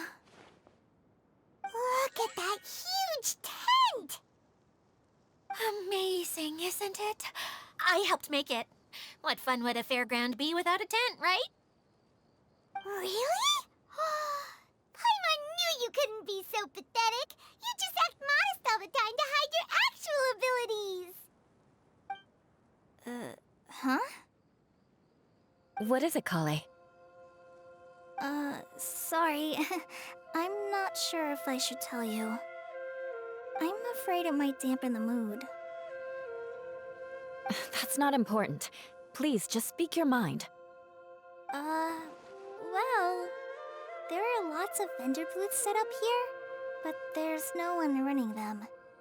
In fact, there's no one at this fair at all. It looks pretty deserted. The truth is, this used to be an exciting and bustling place. But just a few days ago, something happened, and it seemed like... Like, the world was suddenly flipped upside down? Yes, exactly. Something fell from the central hub into the tent and knocked down the crystal light that was hanging at the top. Oh, the crystal light. Mm-hmm.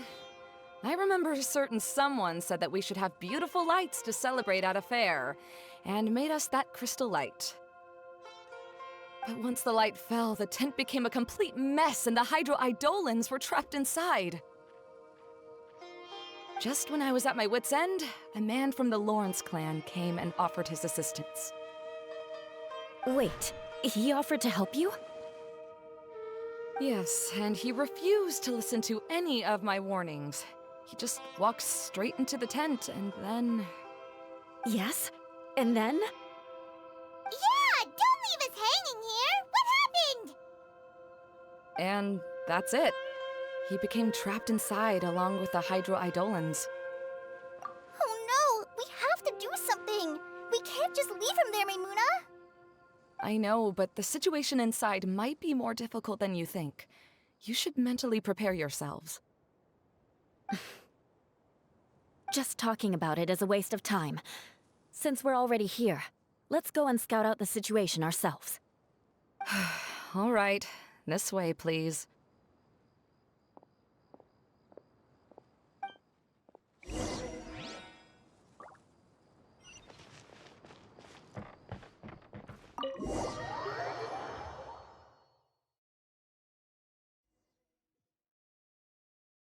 There used to be a large stage inside, but after everything got shaken up, it seems the very nature of the entire place was altered. The lamps and crystal light that were hanging above have all fallen down, which makes repairs near impossible. Wait, so you mean it's difficult to move around in there? Yes, mainly because of the lights. Do any of you have experience being on stage? Once the stage lights turn on, everyone's attention is focused on you. I can't stand that feeling. Having everyone's attention focused solely on me would just make me feel terrible. Me too! I'm no good at speaking in front of people. And then to have everyone staring at you. Oh, just the thought of it makes me shudder. Sounds like you have some things you haven't been able to let go of yet. Please don't laugh. I'm trying my best to change that, but there are still some things I can't overcome. Like when there's a lot of people around, or when people are staring at me. No, there's nothing funny about that. And you know what? It's not a bad thing to care when other people are looking. That's my opinion anyway. Think about it. Only people who have high standards for themselves would worry about failing to meet others' expectations. You have many good qualities, Kale. I bet if you had to learn dance since childhood like myself, then you'd be an even better dancer than me. No way! That would be impossible. I can relate. I know exactly how she feels. Maybe we should find a time for you to learn with me. And one day, you will become an outstanding dancer too. By that time, you'll be so focused on performing your beautiful moves that you'll no longer worry about an audience watching you. Wow. You are so passionate about this that she's practically glowing now. Really? You do that? You wouldn't think I look stupid and secretly laugh at me, would you? You really think I'm that kind of person? Fine. Vengeance will be mine. Oh, no! Of course not. Alright, please teach me. Seems there's no need for me to warn you again. Anyway, you just need to open the curtain and you'll be able to see the stage.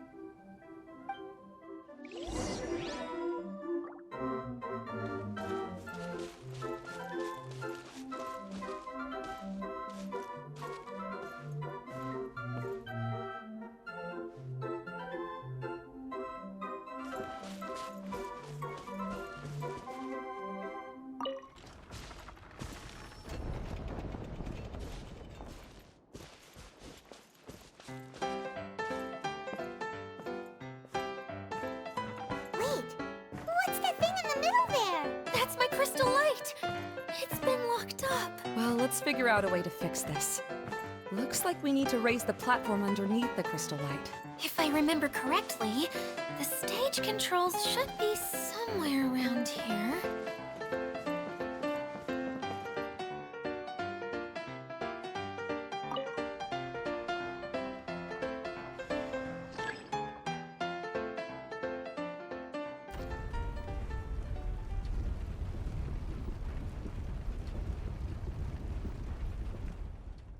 It seems we have to use the colorful lens to make the light change colors.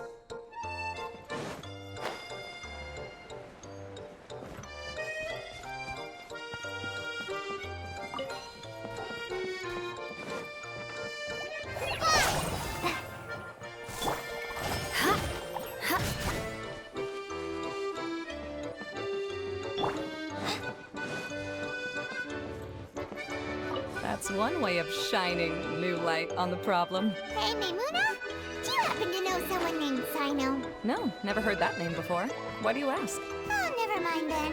I was just thinking you two would have a lot in common. Back to the situation at hand. We should probably head into the passageway that opened now.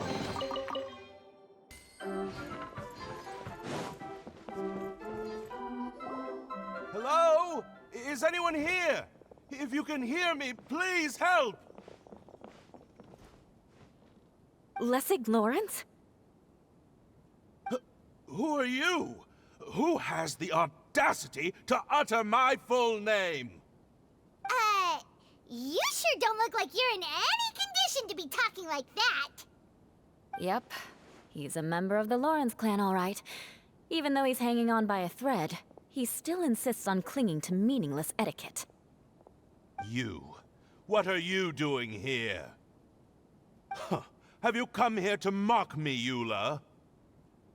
If you would just think for a moment, it should be pretty obvious why we are here. Yet, now you're intentionally trying to provoke me? Of course, you don't have to accept my help. After all, aristocrats are naturally superior and need no help from others. Yes, thanks for the reminder. I don't need help from the likes of you. I don't think he really means it, Eula. His tone was harsh, but he keeps glancing at you from the corner of his eyes. It's my opinion as the healer that he needs help. Okay. He's been trapped for so long that it seems he's forgotten how to hold a decent conversation. How ridiculous. Let's go. We'll leave the stage to this person who'd rather save face than save his own life. Hey, no, wait! Halt! You cannot just leave me here. We're both of the Lawrence bloodline, after all. Helping me when necessary certainly won't tarnish your prestige. If anything, my embarrassing predicament will be overshadowed by your virtuous deed. We must uphold the prestige and dignity of the family. This is the best reason you could come up with? You think tacking on the word family will be enough to talk me into helping you? You should be ashamed for your careless actions. It's because of you that we all had to come here. Seems everyone in the Lawrence clan is this way. They'll do anything to save face. All right. Looks like it's time for the mascot to step in. Here you go. One for Eula, and one for Lessig. What is this? Candy? Thanks. Oh, the smell! It's just like the aroma I smelled coming from the lens. Yes, that's right. Enjoying something sweet always lightens the mood. Oh, thank you, Miss Mascot. I certainly do feel much better now. So he's willing to thank someone else, but not me. Eula has been worrying about you the past few days, and asked me several times regarding how to find you. But now that you two have been reunited, I won't have to keep answering her questions anymore. I'm so happy. Let me clarify one thing. I don't care what happens to him. If you're going to keep saying nonsense like this, then... Eula will never admit that she actually cares about him. Yeah, you're probably right. If you're going to keep saying nonsense like this, then at least give me another piece of candy.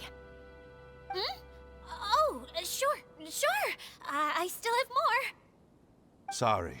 I admit my mistake. I know I've caused heaps of trouble for all of you. Why couldn't you have just said that earlier? I'm back. Oh? Have you already finished catching up? Why are you all looking at me? Oh, nothing. Don't mind us.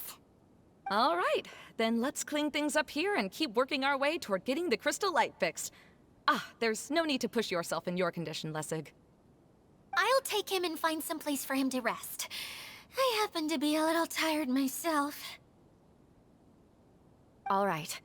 I'll leave my cousin to you then. You'd better rest up and regain your strength before we settle things, Lessig.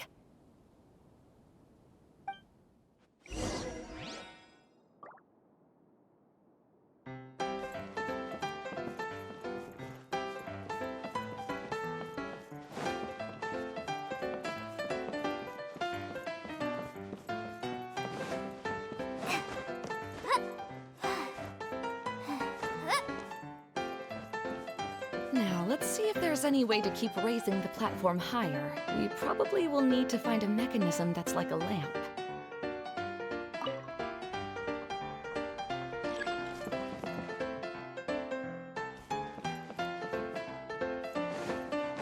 Strange. Is that really the Lessig that I know? You shouldn't always judge people based on the way you knew them before. People change, and people can always make different choices. The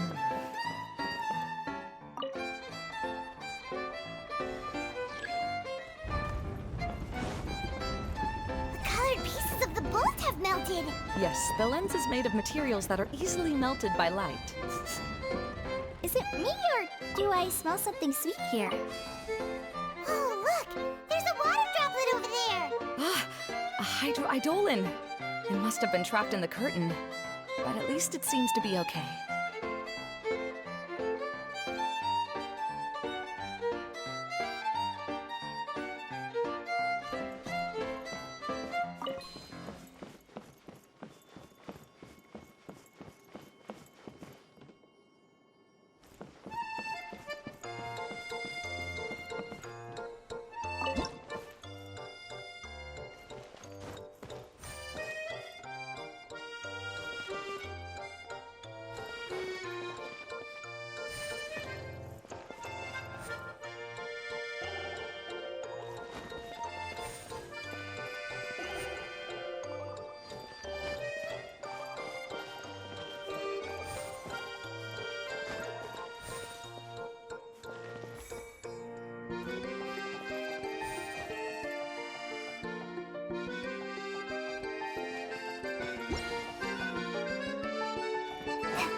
From the outside. This place is massive! It is a magical tent, after all. The inside is much larger than it appears from the outside. Haven't you heard stories with this sort of thing before?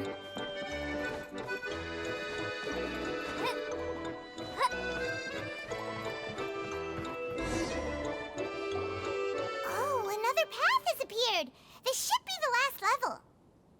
Yes, don't worry. We're almost to the top of the tent. The last thing we need to do is raise the crystal light to the very top of the tent. After the stage collapsed, I realized that having it raised only halfway makes it look a lot like the stage at the Grand Bazaar. Have any of you visited the Grand Bazaar before? No, I haven't. I have. I've gone there a few times with Master Tainari. The place is bustling with all kinds of vendors. And if you're lucky, you can see Nulu perform her dance. Oh, a dance from Sumeru? I'd like to see that myself. If only it were on the way back, then we could stop there. It doesn't matter if it's on the way or not. I would be happy to take you whenever you have time, Eula. Great. I'll take you up on that offer. Yeah! Now that Paimon thinks about it, we've already been there more times than Paimon can remember. Really? My father used to help with festivities at the Grand Bazaar and would always give me candy during the events. I was just a kid and didn't understand anything. I was happy as long as he gave me some candy. To me, fairs and festivals were the best things ever. I always thought my father was amazing and wanted to be just like him when I grew up. But aren't you a scholar in the academia, Maimuna? As far as I know, scholars seldom could spend time doing anything but research. I doubt you could have time to assist your father in preparing festivities. Yeah, seems you read me like a book. When I had the choice between becoming who I wanted to be and who my parents wanted me to be, I ended up choosing the latter. But I was never happy about it. Huh. That's almost the exact opposite of Eula's situation. You must have already realized that. Why else would you set up all the booths here and make this place like a fairgrounds? Yes, but I'm still not as happy as I imagined I would be. I realized that attending a fair and running a fair are two completely different things. The main reason my childhood was so fun and carefree is because my family worked hard. But my father knew how difficult and tiring running a fair could be, so he wanted to push me towards academics. But in the end, I didn't do well in either. I gave up on myself and resorted to investigating ley lines in the desert. Some things happened, and then I accidentally ended up here. I finally had a chance to make my wish of running a fair come true. But after seeing everything come crashing down, I feel like I've lost the strength to go on. It's not as bad as you make it out to be, Maimuna. No need to feel so down. You have the courage to change, and you've been actively guiding us on this journey. Someone who's given up on themselves could never do these things. Oh, Kale. I understand my situation better than anyone. You don't need to try to comfort me. It's not that I'm trying to comfort you. It's just that people sometimes don't realize that their actions speak louder than words. Believe me, this is something that I learned from my time together with Eula. Oh? What are you trying to say? Oh, nothing. Now, let's get that crystal light fixed. All right. If we're going to raise the crystal light, then we need to open the top of the tent.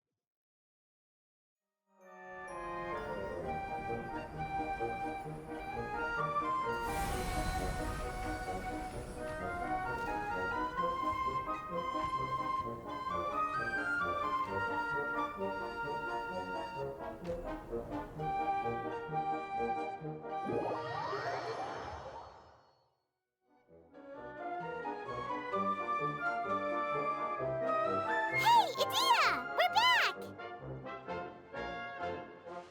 Oh, I was starting to wonder what was taking you so long. But don't worry, Lessig is recovering well. I'm pretty good at taking care of people. Seems I've found another good thing about myself. I don't know if I should be worried for him or happy for her. The shadow. It's massive. Wait. The shadow just now, it's... Seems he still might need a little more time to recover. Tell me, did everything go well for you all? Of course.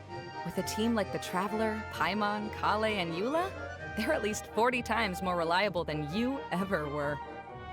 Only 40 times more reliable? That means I'm still pretty good then.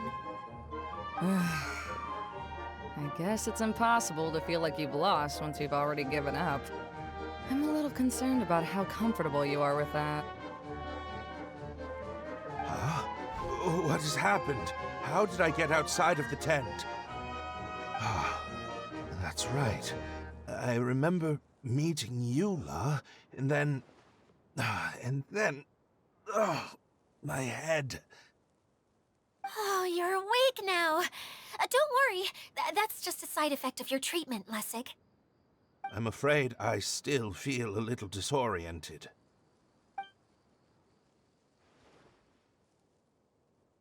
Lessig Lawrence. Oh, it's you, Eula. All right, I'll do it. I'll come back to Mondstadt with you and abandon my wild efforts to restore the Lawrence clan. Interesting. Now you want to talk. Seems like you've had a change of heart. In that case, maybe you'll be able to explain everything in detail for us now. I admit it, yes. I came here in hopes of finding a way to restore the Lawrence clan to its former glory. But it was a long journey, and I didn't always know the way. I passed through Liyue and Sumeru. There was even a time when I lost my wallet and had to live in the wild. But the peculiar thing is, I realized that nobody knew me out there. And not a single person even cared about the Lawrence clan. You and I are like glass pawns that were raised in shackles. We were taught to act like nobles, but outside the walls of our home, the people of Mondstadt despised us. Such pompous, hateful, and stubborn teaching. It all culminated to making us cling to the old aristocratic dogma in an attempt to maintain our pride. It's like a never-ending game of tug-of-war, but it is meaningless. You understand. Or I should say, you have already long understood. But I'm afraid that I have only just realized this. Paimon sorta understands what Lessig is saying. Everything he said is true. Your family is probably unaware that you've already changed how you see things. Yes, this has all happened recently. After coming to this domain, I realized the Mondstadt that I want is one where not everyone fears me. All that I and many other members of the Lawrence clan long for is a place where we can live peacefully with others. Lessig, both you and I never had anything to do with the glory of the Lawrence clan. That is all in the past. We are just ordinary people. I originally planned on returning to Mondstadt after taking care of things here. I never thought you would come here. I was completely shocked, which is why I reacted like I did. I'm sorry. See, people can always make different choices, and it seems that Lessig has also chosen to become someone he truly wants to be. Yes, about that. I'm afraid I haven't quite found my own purpose in life yet. That's all right. Being able to clearly choose between becoming who you want to be and who your parents wanted you to be is already a step in the right direction. How to find true happiness is probably one of the most difficult research topics of all. I have a suggestion for you, Lessig. Why don't you return to Mondstadt and tell your parents what you just told us? They'll probably try to tear me limb from limb. But what about you? Did you ever tell your family about what you think? This is something that I've been thinking about, too. Perhaps the two of us can sit down with the rest of the clan and discuss it with them. The Lawrence clan is just like this stage. It was once home to glorious performances, but those days are now long gone. And it is time for the stage to be updated. She's so solid and tough, but also clear and open, like an ice cube. Is that why she's able to dance anytime and anywhere she wishes? Are you all done talking now? Yes, I think so. By the way, that is for you. Please take it. I found it on Lessig earlier. Oh, it's one of the missing components! Wait, so you had it all this time? Why didn't you give it to me earlier? Well, you didn't ask. All right, I admit it. I forgot about it. Okay, we'll let the Traveler hold on to it for now. Wait, this looks like... It looks pretty familiar. Have we seen one of these before? Ah, right! I also bought a similar box at the last festival. Yes, people often use this kind of box for candy at festivals. This was one of the materials originally used to create the tent. But now that the tent has been repaired, we no longer need it. Eating the candy from the box as an adult will never be as delicious as it was when you were a kid. But if you really think about it, there are way more things you can eat as an adult. Ah, so when it comes down to it, eating candy is sort of like life. It's just another choice. So, as of now, we've already collected 3 of the missing components. Only 1 more to go. I'm sorry that repairing the tent took so much of everyone's time. You should all head back and have a rest. I'll lead the way. Hey, Kokomi, you're already here. Oh, you're back. I trust your adventures to the forest went smoothly? Yep, you could say that. How about you? Up to anything today? Well, I suppose it's time I told you that as the divine priestess of Watatsumi Island, I shouldn't actually be here now. The truth is that a relic known as the Shinro Casket was lost from Watatsumi Island long ago. But recently, an orb matching the relic's description suddenly began emitting light, almost as if it was guiding people to it. This is what led me to find the relic's whereabouts. I wasn't lying when I said that. Goro has often told me that sitting at home reading light novels is not the best of practices, and that I should try to get out more. As I made my way from Watatsumi Island to Sumeru, I enjoyed a variety of breathtaking sights. It really is a beautiful nation. I even stayed in the rainforest for several days. I was surprised to find that the relic had ended up in the desert. I knew it was somewhere here, but I still couldn't pinpoint the exact location. Though I feel that Idia was not intentionally trying to hide anything from us, this domain does have plenty of secrets. I'm sure you've sensed that too.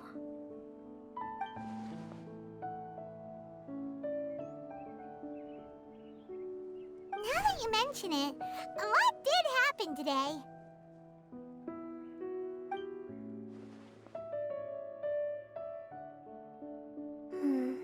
I see. When you found Lessig, did you also happen to find any clues related to this domain? I'm afraid that he was caught up in his thoughts and didn't pay attention to his surroundings. Actually, before the world was flipped upside down, this domain didn't look anything like this. Hey, everyone! Oh, I hope we're not interrupting your conversation. It's alright. You two did a lot today. Care to join me for a cup of tea? Sure! That would be perfect! Eula and I just made some snacks. Turns out Idia has a cooking stove and oven. Seriously, why didn't she mention it earlier? Oh, so did you make us some moon pies? No, I made something called storm crust pie. You should try one, traveler. And I made some pita pockets. You can try some, Kokomi. It should taste great with tea. Sorry, I should call you General. Oh, I would be happy to try some. By the way, Eula, how's your cousin doing now? Oh, him. You would never guess, but he's busy over by the oven now.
As a descendant of the illustrious Lawrence clan, I learned many skills during my journey.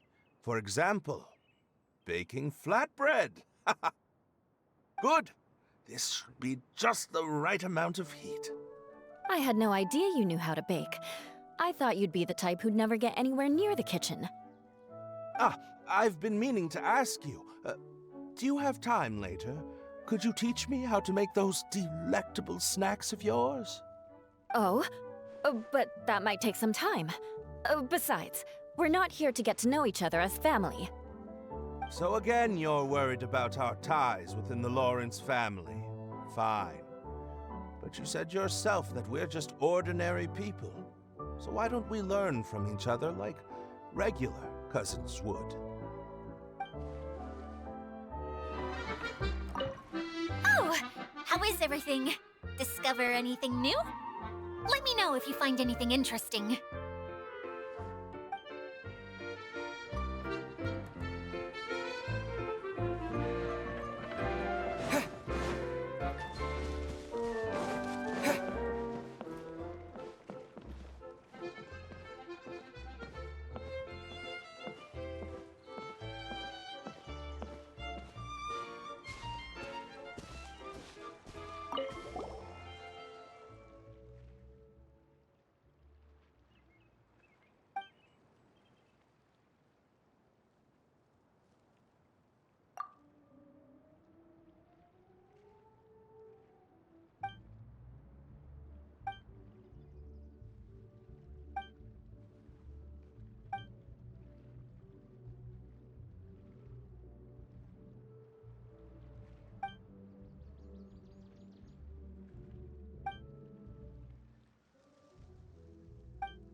much. I can't. No, really, it's all right. We want to do everything we can for the domain. Yes, and to be completely fair, I'm the one who caused this terrible mess in the first place. Oh? What happened? Did Paimon miss something? Hello, you two. Lessig was just telling us what happened. Perhaps you should allow me to explain. I'm afraid it was I who caused all this trouble in the domain. Yes, it was Lessig.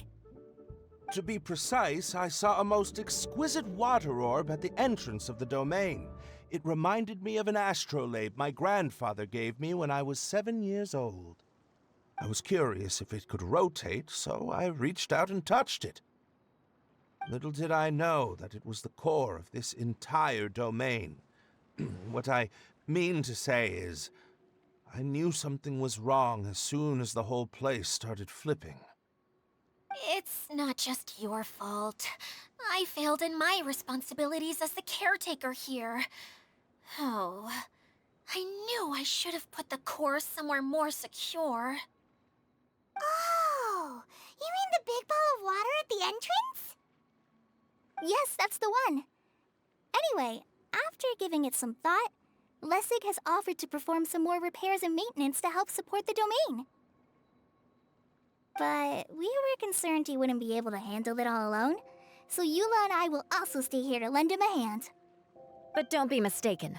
I'm not doing this out of the kindness of my heart like Kale. My job is purely to monitor and ensure that Lessig doesn't cause any more trouble here. Oh, sure. I don't think anyone's buying that anymore, Eula. Though I do remember that Amber mentioned we should just nod and agree when you act like this.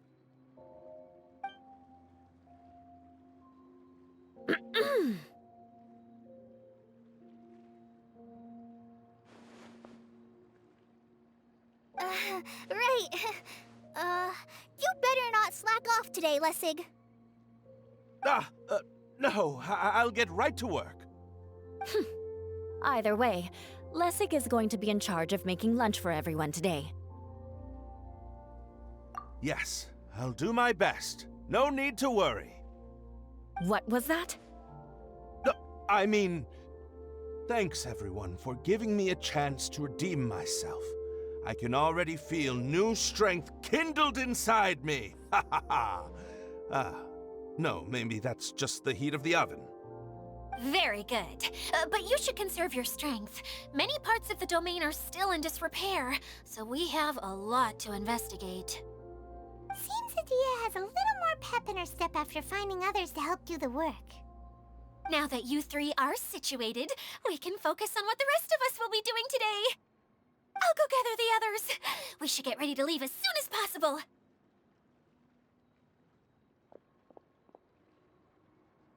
And there she goes.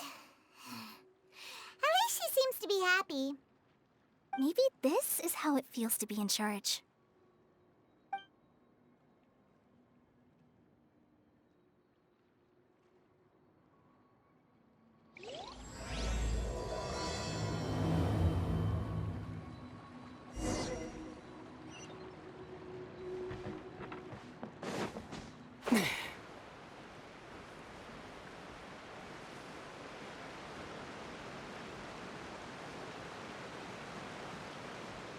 Where are we going now? We're going to retrieve the last missing component. My working theory is that the director listed on the sign has it. No details slips by our general. What's a director? A director is a kind of job. The one we're looking for is named Zosimos. Zosimos is responsible for managing everything that happens on the stage, similar to how Daiya is responsible for managing the whole realm. Wow! Sounds like Miss Daiya must be way busier! You'd think so, wouldn't you? Care to comment on that at all, Daiya? Maybe someone else can explain. I'm just enjoying taking it easy, as usual. Protect us.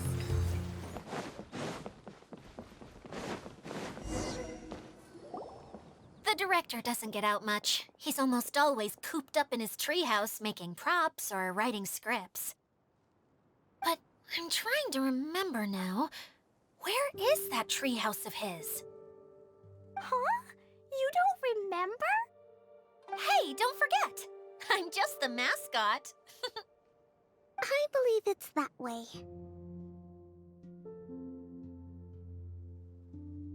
Huh. Though he might prefer to be alone, given he often has to move stage props, I suspect that he lives near the theater. And having a view of the entire stage would be useful when imagining a production's actual stage flow. So if I were him, I'd probably pick a treehouse over there. But how do you know which direction the theater is in? Simple.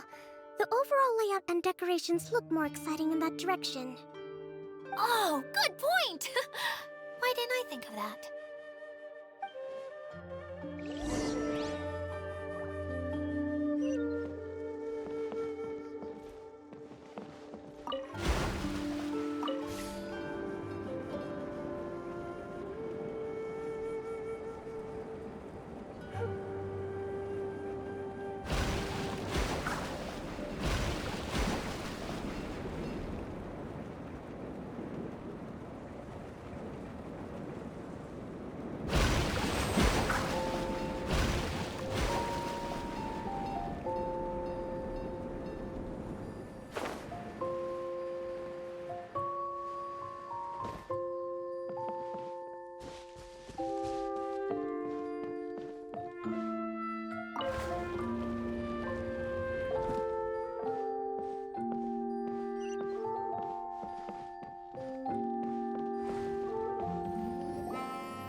Where did that blasted automation mechanism go?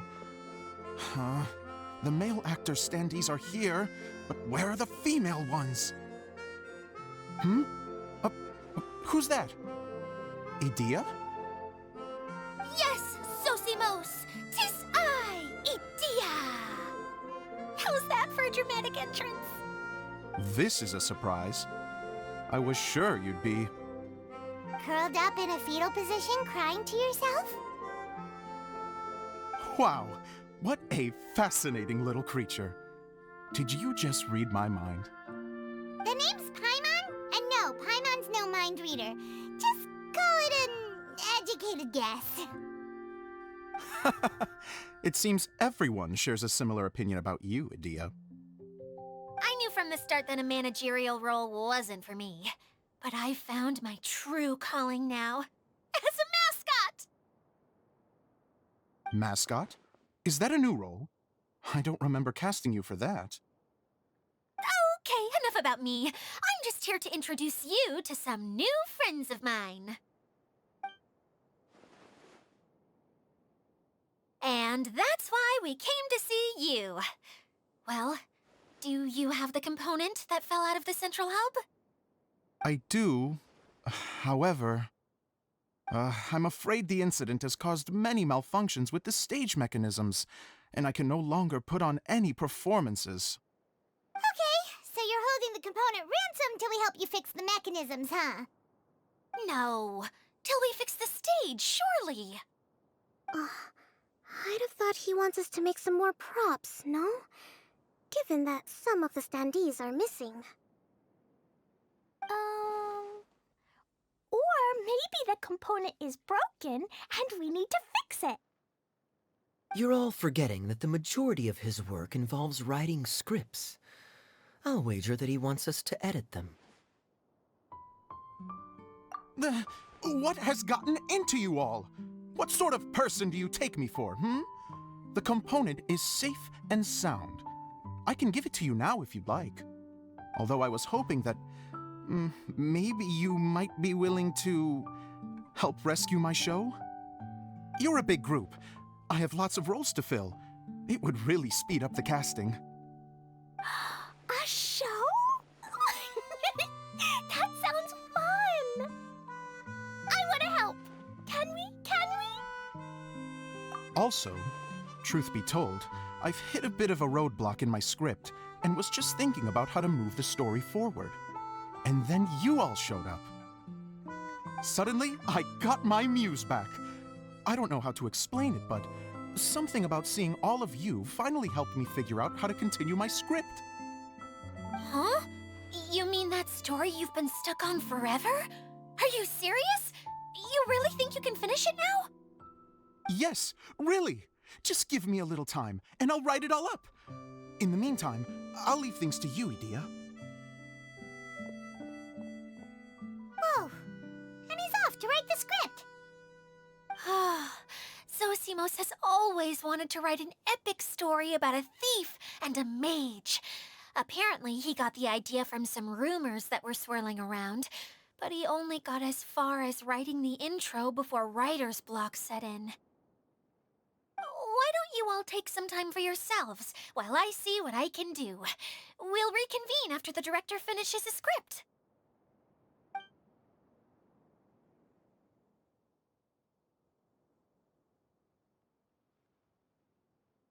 A director, my friends, is a storyteller. And the key ingredient to every good story is inspiration. The moment I laid eyes on General Sangonomiya, inspiration hit me for a brand new character. The heroine was the missing piece of the puzzle. The rest of the story flowed naturally from there, and now it's finished. So please, take a look through your scripts, and we will tell this story together.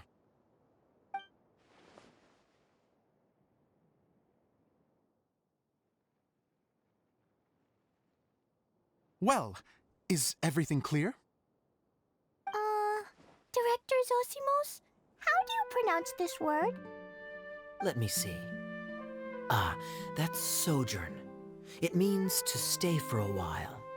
This is a very cute moment, so let's make sure that comes through in the performance. Oh, wait!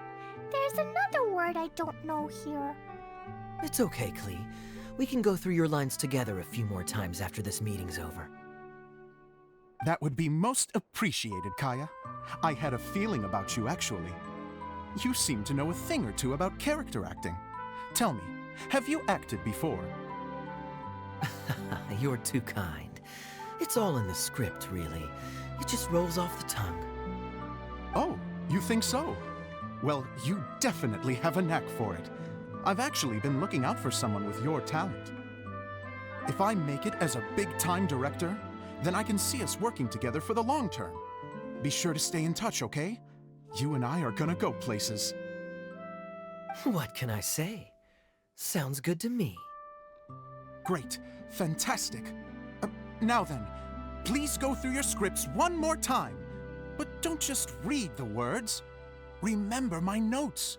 And really let the character inhabit you. I need to have a look at the stage, so I'll leave you to it.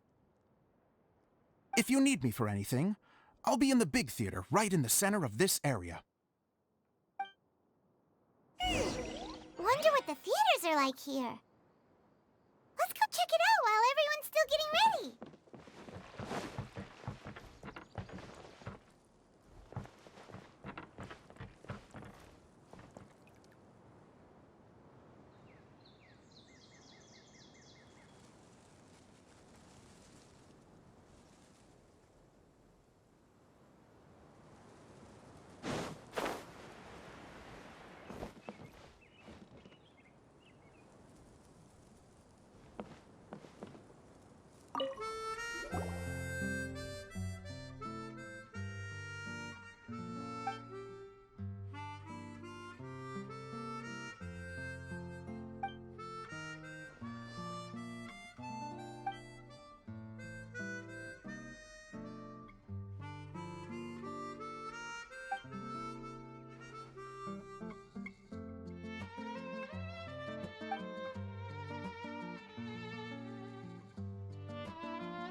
At least good luck doesn't discriminate by clan.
Beautiful treasures are a cause for great happiness.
Next on the agenda?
Perhaps whoever left these behind was also fulfilling a contract.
keep this close.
I'll keep this close.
Is this an answer from this world?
Is this an answer from this world?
Time for takeoff.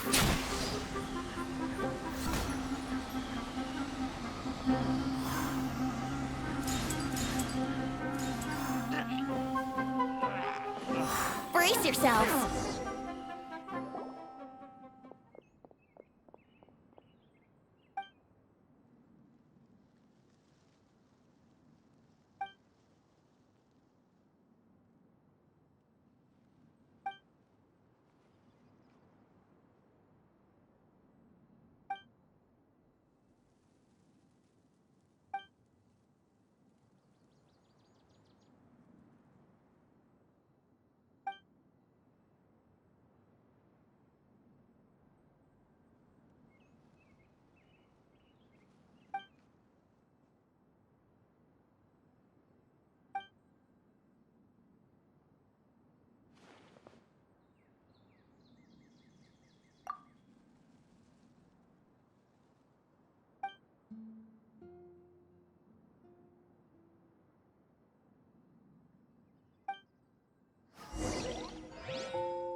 I'll keep this close.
I'll keep this close.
Where did it go? I put it right here. Hey, Zosimos! What you up to? Oh, it's you two. Please, come here. Feast your eyes on this stage. I designed it myself. So, directors have to design the stage too? Oh, I'm no ordinary director. I take a more holistic approach. Directing, script writing, stage design, I do it all. Sounds like a lot of work. Daiya wouldn't be able to handle that kind of job. Daiya has her work cut out for her too, you know. She's my one and only member of the audience, though she often criticizes my shows. Well, she just says what she thinks. You don't know how to write, or this is getting ridiculous. I think it's because I use preprints in a way that she feels goes against what they're intended for. But even though she's my harshest critic, she's also been my biggest supporter in a lot of ways. I guess you could say she's like my agent. I'm very grateful to her. I've always dreamed of being a director, but I've never had the chance until I came here. So, what did you do before you came here? Like I said, I dreamed. From a young age, every time I came home after a show, I'd go over the story again and again in my mind. Growing up, my biggest aspiration was to be a director. Unfortunately, I couldn't offer much beyond my practical skills, so I ended up spending most of my time as a prop designer and doing a bit of set design on the side. Don't get me wrong, I do love building the set, but nothing satisfies me more than putting on my very own show. No wonder you only wrote director on the sign. Exactly. You're not doing a great job of convincing me that you're not a mind reader. By the way, could I ask you for your help with something? I'm having trouble finding the master script, and I'll need it shortly. The one you only just finished writing? You lost it already? Yeah. After I handed everyone their copies, I held on to my master copy while I was checking on everything around the theater. I must have dropped it somewhere. If it's not here, then it might be in the attic. These are the only two places I've been since I finished writing it. But, I still have some things to do to get the stage ready. Would you two mind having a look for me? No problem. We'll find it.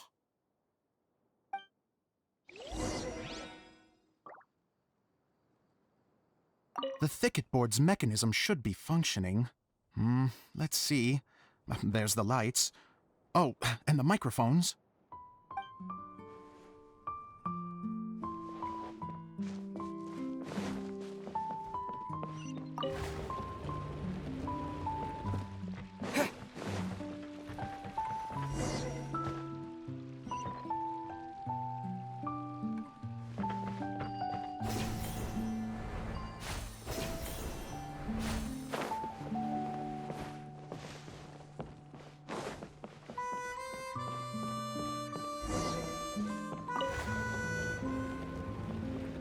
Whoa! Look at all these books! Now, where's the master script?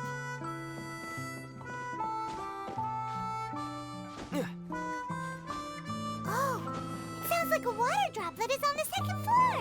Let's go have a look.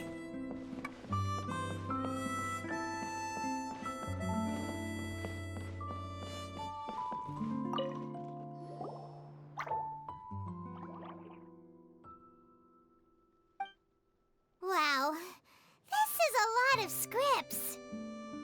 Looks like the water droplet has been managing them for the director. Most of them look like works in progress. Then it should be the one that's finished. Okay, let's look for the thickest one and then check the ending. This is the only script that fits the bill. Plus, it looks pretty new. This must be the master script. Let's go give it to Director Zosimos. Zosimos, we got your script! Thank you. That's a huge help. I'm running out of time here. There's no way I'll be able to fix everything up perfectly. We may just have to wing it. Anyway, the stage is secondary. The performance is what really matters.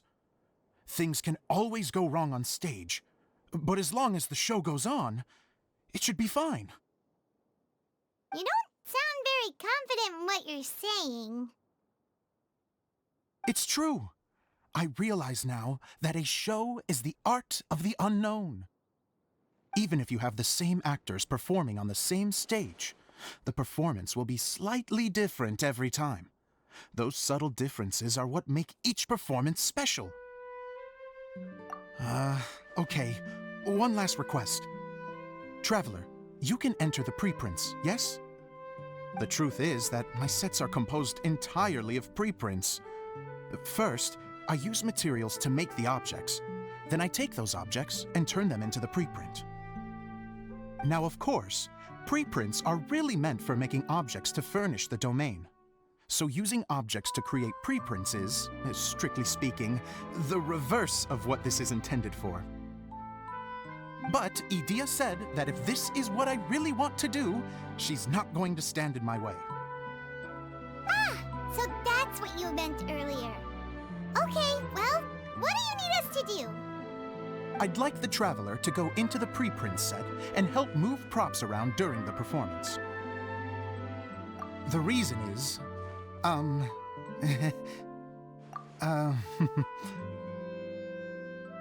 Paimon gets it now. If you're busy directing, moving the props, and operating all the mechanisms, you never get the chance to watch the show. Yes, I know that I'm no master playwright, but still. Even if it really is a half-baked script, with shoddy writing and moments of sheer ridiculousness, I'd still like to see it for myself. Just once. Hard to turn a guy down after a speech like that. Thank you. Genuinely, I'm so grateful. I'll go and inform the others. Then, as soon as you're ready, the show can begin.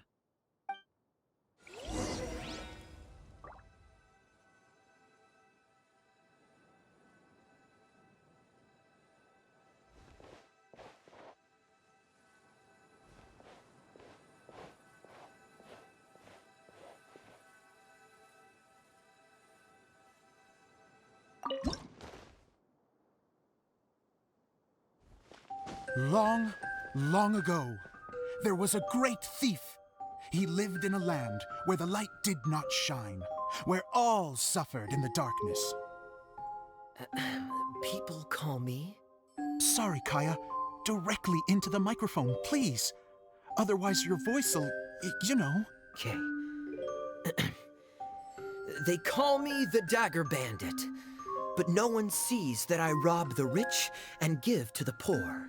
Here in the dark, evildoers run rampant in the shadows, while the good, honest folk stumble blindly on, just trying to find a way through.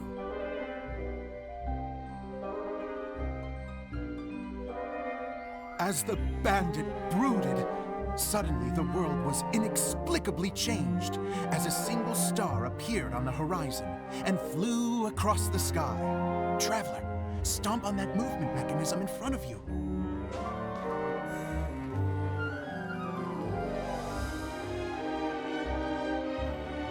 Light. A brief flash, yet enough to illuminate the world. If I can find the source of that light, I can shine it into the darkness, and the people will suffer in blindness no longer.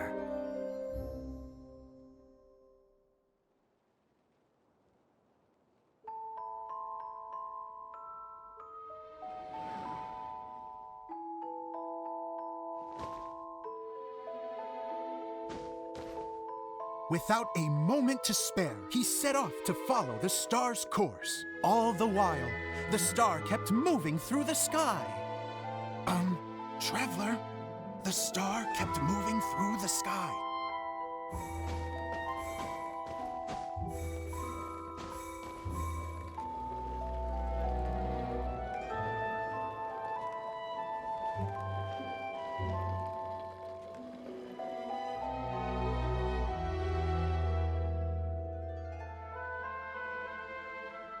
Looks like I have to go through the desert. This could get dangerous. If everything he'd heard was to be believed, the desert ahead was a no-man's land filled with horrors. Worse still, the star had landed in the most difficult-to-reach location, surrounded by sheer cliffs. But he was determined to press onward. I've come this far, and I'm not about to turn back now.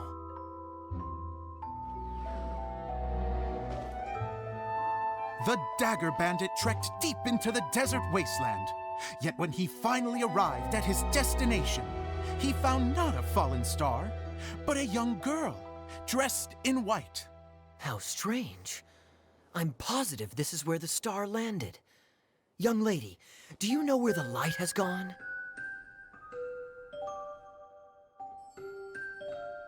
The girl replied, Traveler from afar, the light you seek is only a bottled flame. But the flame has now died, and its light is long gone. A bottled flame? Yes, it was a gift from another. And so, the girl began to tell the story of how the bottle came into her possession. The girl hailed from a kingdom that sat atop the waterfalls. But when the reigning dynasty fell and a new one seized power, she and her people fled for their lives. A thick fog began to fill the air as she made her way through the forest, and dense thickets tried to block her path. There is a mechanism down there that you can press to retract the thicket board below the stage.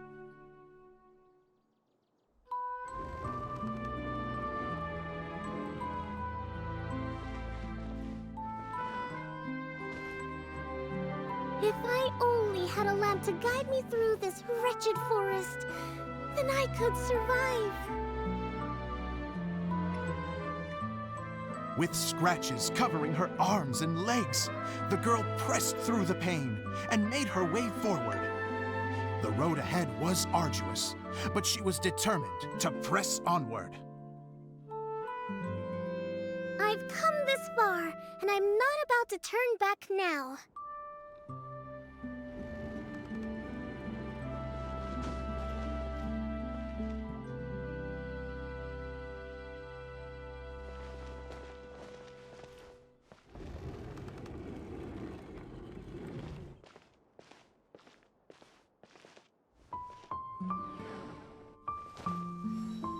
But just as she was drawing near her destination, a huge stretch of thorns and brambles suddenly came into view.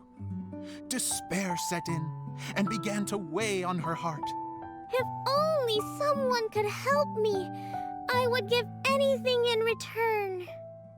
The girl's heartfelt wish in her moment of desperation did not go unheard. Wait! There's no mechanism for the final thicket! Ugh, I must have forgotten to check those boards. According to the story, those thickets should be gone from the stage now, right?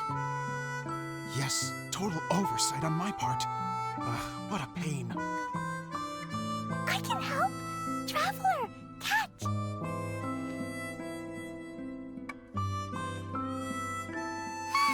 It's a Jumpy Dumpty!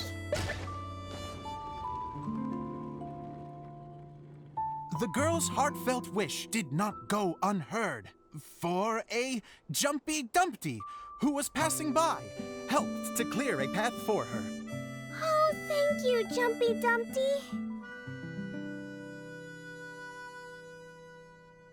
And so the girl continued her journey deeper into the forest. But what she found there was not a lamp, but a mage glowing with fire. So, just to clarify, it was supposed to be the mage who helped burn a path through the thicket. Save it for the end, man! The mage took pity on the girl and handed her a bottle. Then, the mage began to tell the story of how the bottle came into her possession.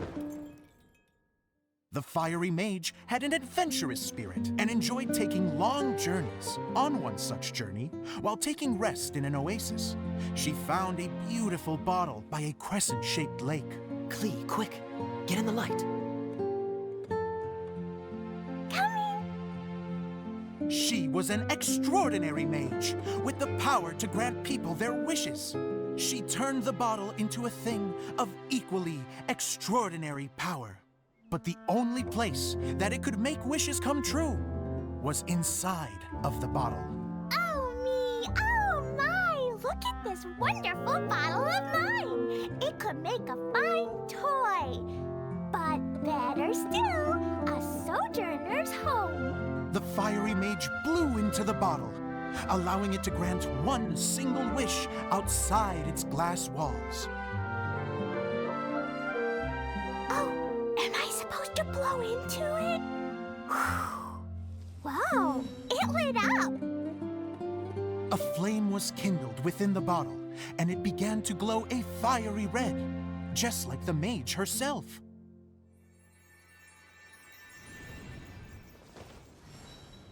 After the mage finished telling her story, she disappeared, leaving only the bottle behind. A magic bottle that can grant wishes. And I wish to leave this place and go somewhere where no one will ever find me again. And then? The bottle seemed to softly inquire.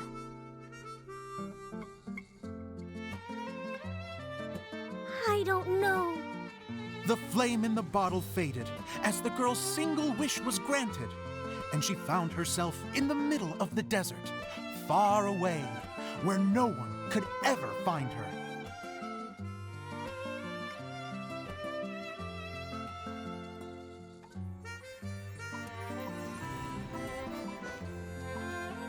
When the Dagger Bandit listened to her story, he sighed in disappointment that the flame with the power to grant wishes outside of the bottle had already died. But this doesn't make sense. If it truly granted my wish, then nobody should have been able to find me here. Maybe they shouldn't. The desert is difficult and dangerous to navigate, but I was determined to make it, no matter what. Then take this bottle with you for your trouble. It may be able to grant you your wish, though sadly, only within the confines of the bottle itself. All I wish for is light. Honoring the bandit's request, the girl wished for light inside the bottle, and sure enough, it lit up.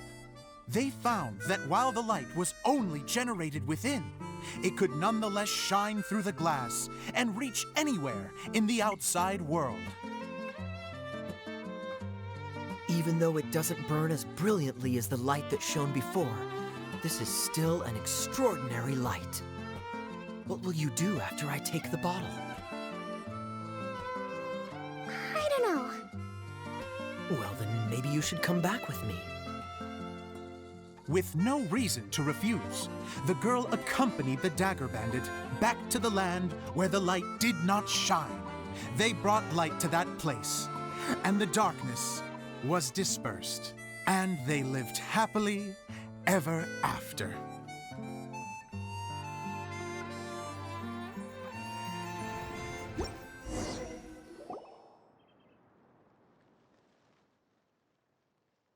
And we're done! Seems the show went pretty well.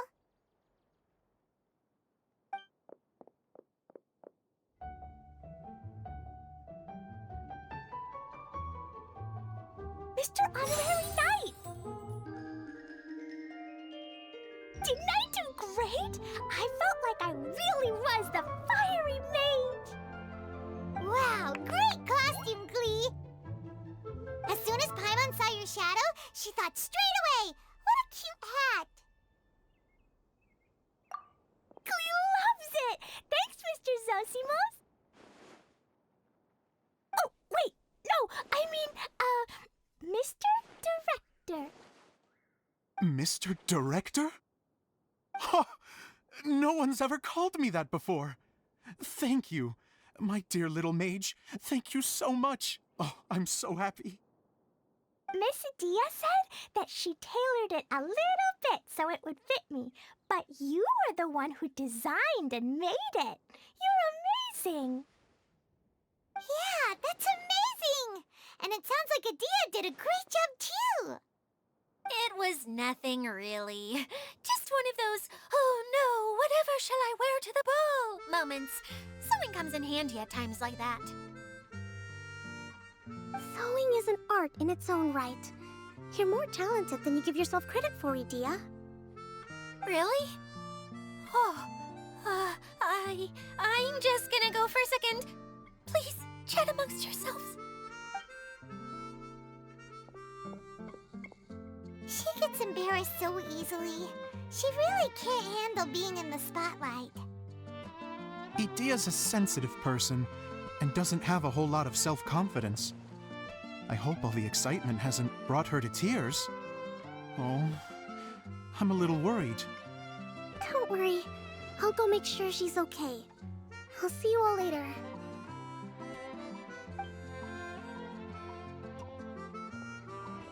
So, what did you all think of the play? Any thoughts?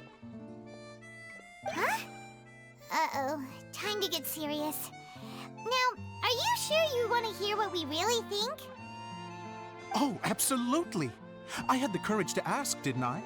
So, don't mince your words. Go ahead. Speak your mind. I can take it. Okay, Paimon will go first. So, the dialogue at the beginning was pretty good, but it ran out of steam as the story went on. Paimon could tell that you ran out of inspiration somewhere along the way. The characters were honestly a little bit ridiculous. Paimon didn't get what you were trying to do. The moment anyone started to show any kind of substance, suddenly the scene was over. Yes, all very good points, Paimon. I would add that in its attempt to pay tribute to the series 1,000 Nights, all semblance of a coherent was sacrificed. Plus, I do have to penalize you for the issues with the props. Miss Daiya, what are you doing back here? Oh, you know, I return like the tide when people start discussing something important. Huh. Especially when it has to do with criticizing my show. Mm-hmm. But there was one thing I liked about it. Just one, mind you. The story had a good ending. You think so? I thought I was letting him off lightly. Daiya, could I borrow you for a moment? Oh, sure. Excuse me for a moment. Back to you, Paimon. Keep up the good criticism. Okay, in that case, Paimon did have one other complaint. Let's hear it. Taking criticism on the chin is all part of being a director. The ending was all wrong. The girl's motives were clear and simple the whole way through. It was kind of jarring when all she had to say was, I don't know.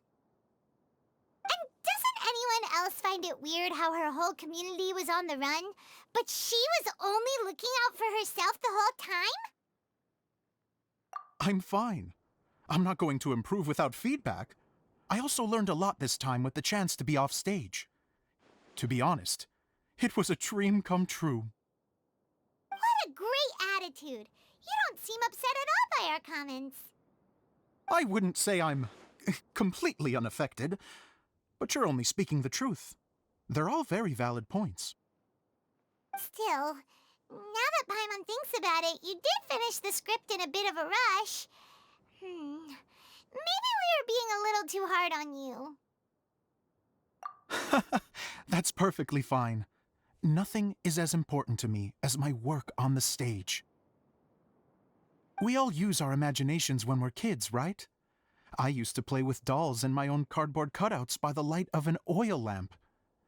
The shadows would come to life and dance on the walls. I never got tired of it.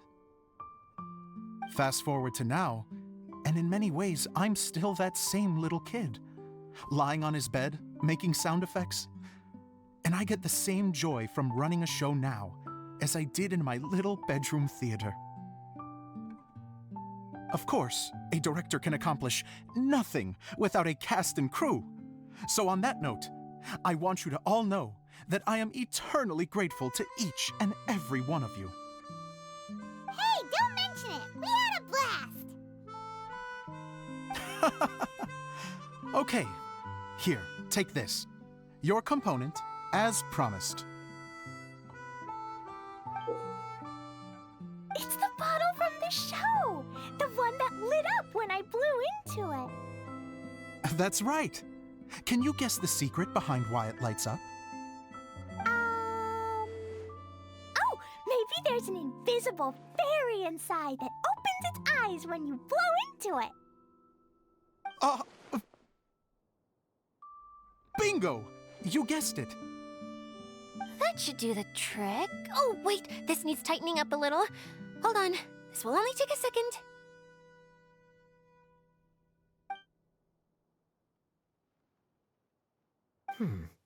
This outfit's more fashionable than I imagined. Excuse me, everyone. Do you have a moment? Especially you, Zosimos. Daiya wants to do a little something for you. She says it'll be a dream come true. A dream come true? Yes. She said that as useless as she is, she wants to do something for you as the first person to have heard of your dream of being a director. Her words, not mine. I'd have to disagree, though. I have never thought of Daiya as a useless person. How is this suddenly about me? If everybody is ready, then I'd like to invite tonight's male lead to take the stage. Ta-da!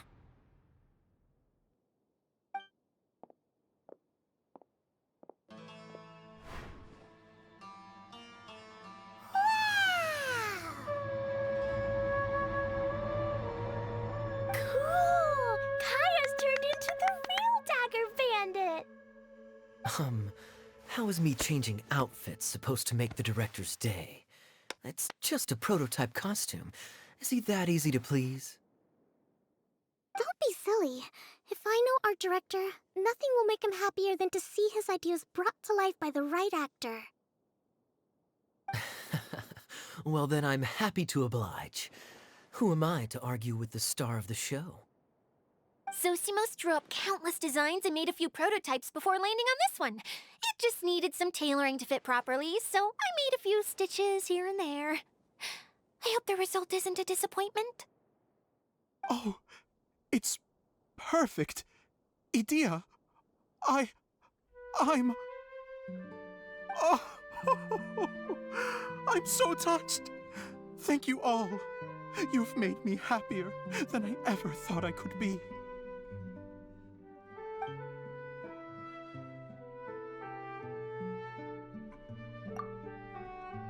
How are you doing? Recovered? Oh, I'm good. Thank you again, Daiya. Oh, please, don't mention it. Well, now that we have the final component, it's time to say goodbye for now. Let's head to the core of the Veluria Mirage and get this place fixed up. Can I keep wearing my costume? Please do, by all means. Both of you can keep your costumes. It seems only fair. Yay! Kaya, keep wearing yours too. It looks amazing. I agree with our mage. I'm sure it's not every day you get to play such an unforgettable character. Sure. I think I can be a bandit for a little longer. Bye-bye, Mr. Director. Take care, my dear friends.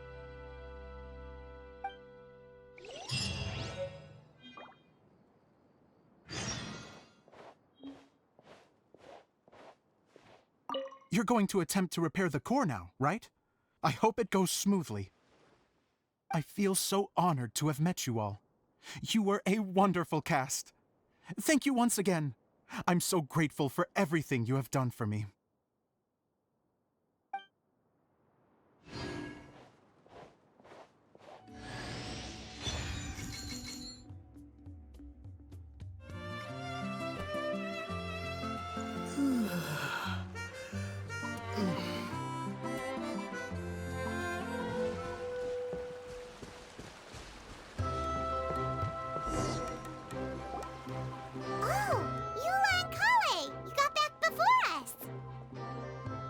Yes. Daiya had the water droplet send us a message just as the show was coming to an end, so we came back here to wait for you. How is Lessig doing? He finished all the maintenance work, but it took a lot out of him. He's now fast asleep in his room. Oh, I feel a little guilty. Consider it his atonement. It's only fair that he had to do something constructive before being able to sleep soundly. Seriously, don't waste your concern on him. If you say so. Okay, without further ado, let's go and fix the domain! Isn't this where we first met Water Droplet? Correct! The core of the Veluria Mirage is the largest streaming projector of all, and this domain is one gigantic preprint. Whoa, so everything we've seen is created by this? That's incredible! So, to fix it, same process as usual, right? Do we need to use the preprint? Exactly! Well done! You catch on quick. It's hard to forget after doing it so many times now. Let's get going! This is the final step! Yay! Suddenly Paimon's really excited! The hub consists of these components. All you need to do is place them onto the foundation in the right shape.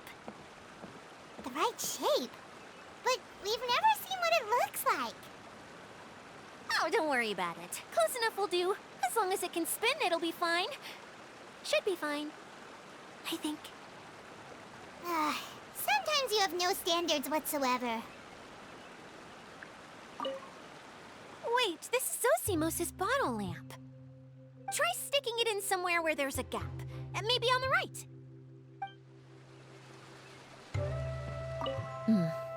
I guess it'll be time for us to leave once this is fixed.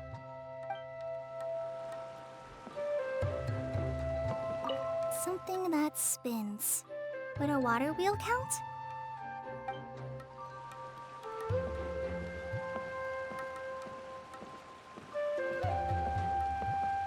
What's making that shadow? Is it the rope? I feel like the rope should go from one part to another to connect them together.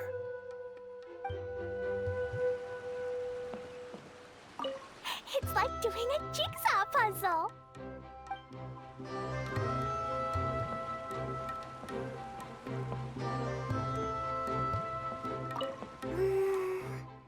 If I remember correctly, I think there's supposed to be a small cog on the right-hand side. So maybe that's the candy box.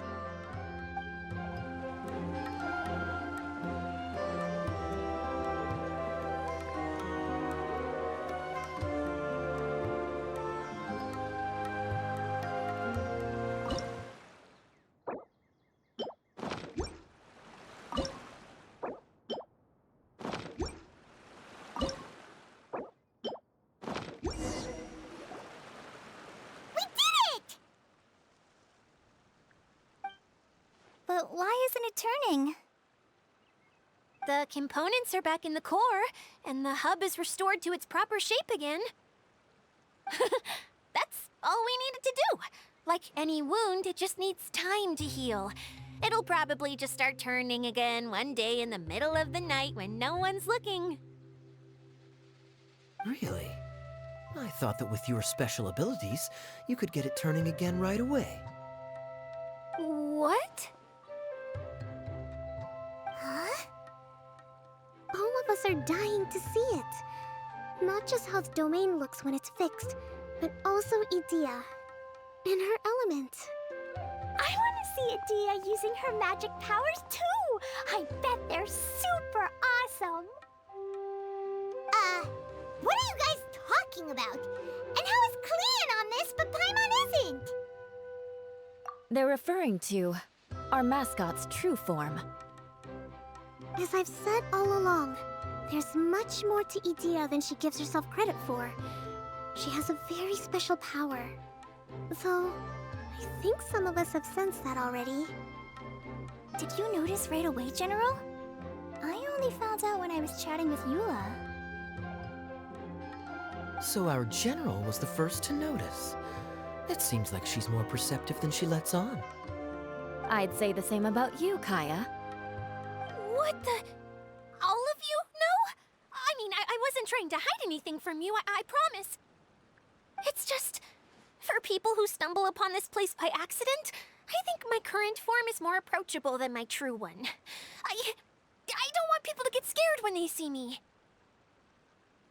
What? What is it? And whatever it is, how the heck does everyone know about it?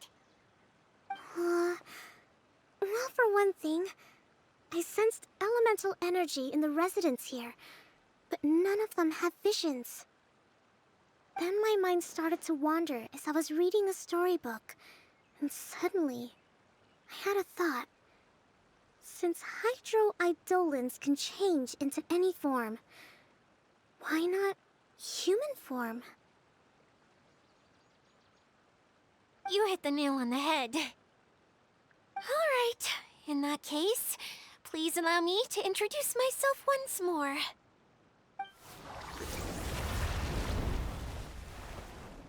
I am an Oceanid who was exiled here when the former Hydro Archon passed away. My name is Daiya. Wow, Daiya! You're so pretty! Now that I'm in my true form, I talking to you all. You look stunning.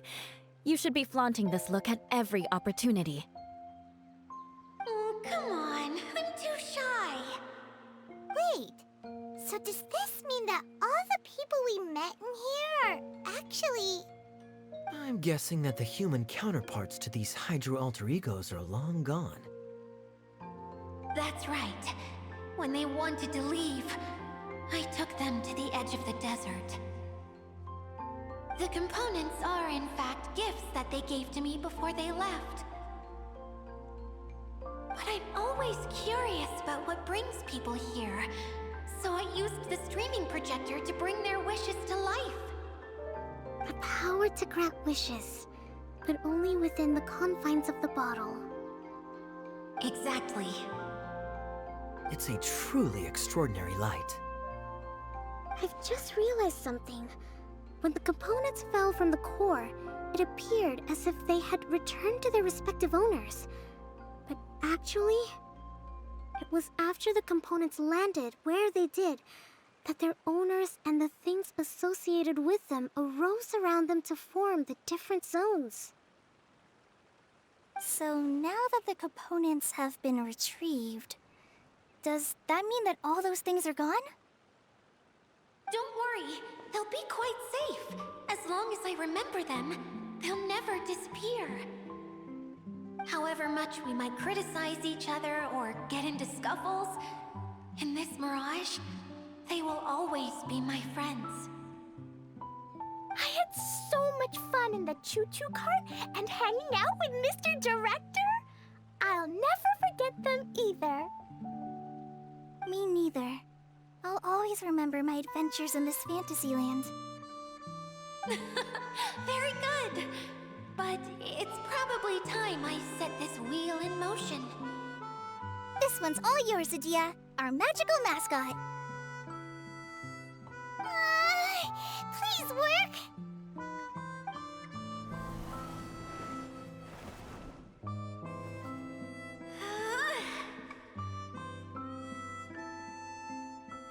Huh?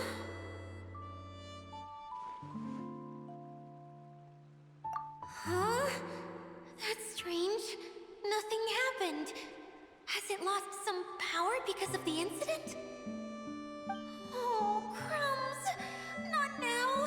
Not right off the back of everyone putting me on a pedestal and me acting like this is going to be my big moment! Someone get me a bottle!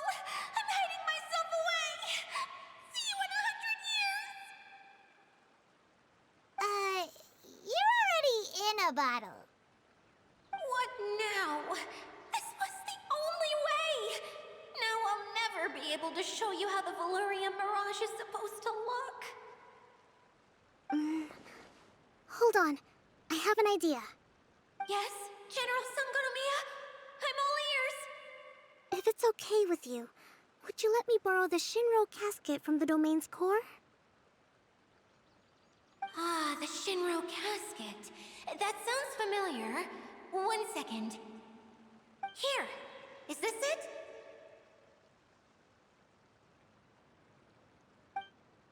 Wow! A huge shell! It's the relic that Kokomi mentioned earlier! So this is where it's been hiding! It was once a ritual vessel used for making offerings in the Moun Shrine. It's made from the remains of a yokai called the Shinkiro, and it can listen to the wishes of those who come to pray to build up Shinki, which gives it its power. Several centuries ago, the relic was lost when the last prefect of Yashiori died in battle. Its final resting place was unknown. The pearl that goes with it should be able to sense the casket's location. But when, unbeknownst to anyone at the time, the casket disappeared inside the core of the Valerian Mirage, the pearl's light died out. Huh? How come? Well, imagine it was a sound instead of light. If the room is too big, you can't hear anything from outside the door, can you? Oh, I get it now. The shell must have been having too much fun one day and got locked in the solitary confinement room. I understand now, too. The core has been wearing out recently. That's why you were able to follow the pearl all the way here.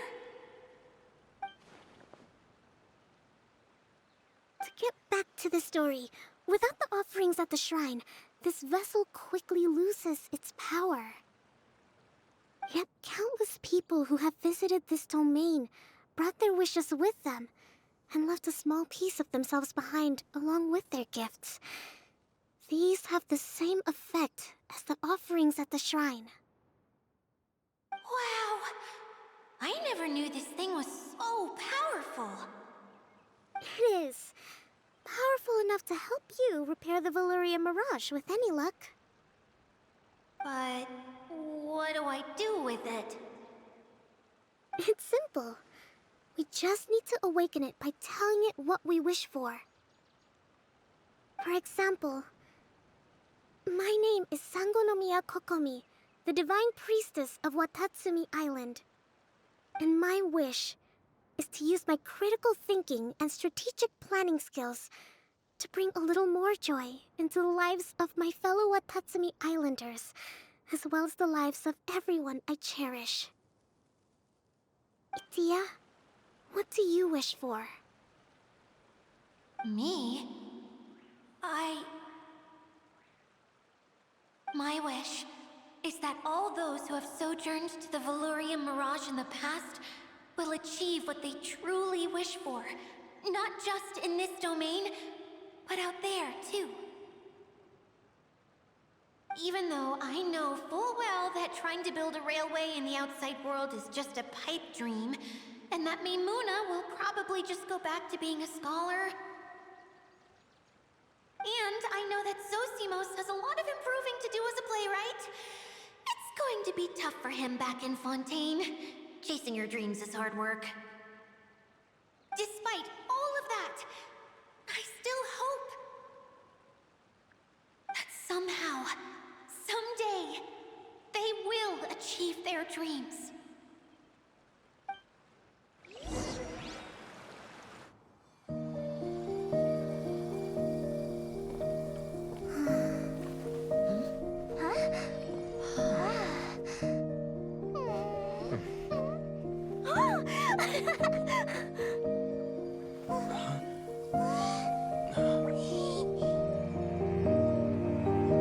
Okay, the combined power of our hopes and dreams is at your disposal.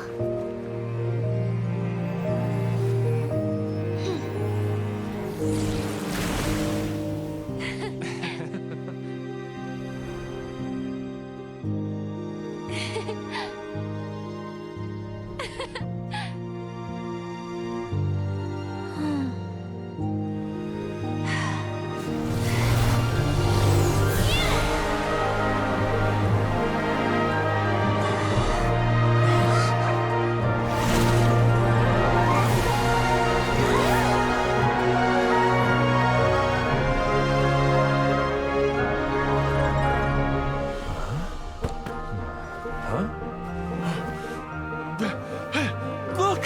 The wheel's been fixed!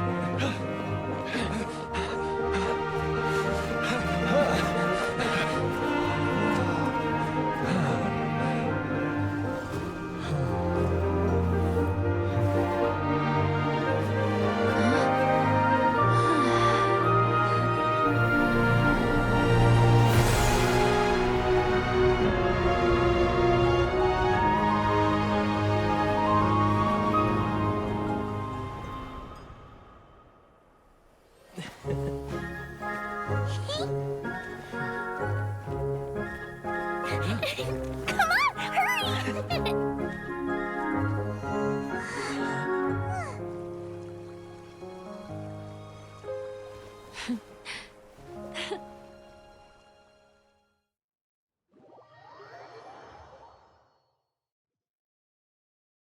Yay! Daiya, you're back to normal. Everyone's praise and curious questions went to my head. I said so many things I'm so ashamed of, and I lost the courage to live on. Please don't say that. Yours was a noble wish. Yeah, and you weren't granting wishes for yourself. You did it for other people. I have friends like that too. Other people's hopes and dreams are what motivate them. They'll work tirelessly just to see them smile. If you ask me, that's one of the most noble things a person can aspire to. Please, no more praise. I'm really not comfortable with it. It makes me feel so ashamed. Someone like me doesn't deserve so many people's praise. It's like I'm dreaming. Well, at least the domain is fixed now, and all the components are back in place.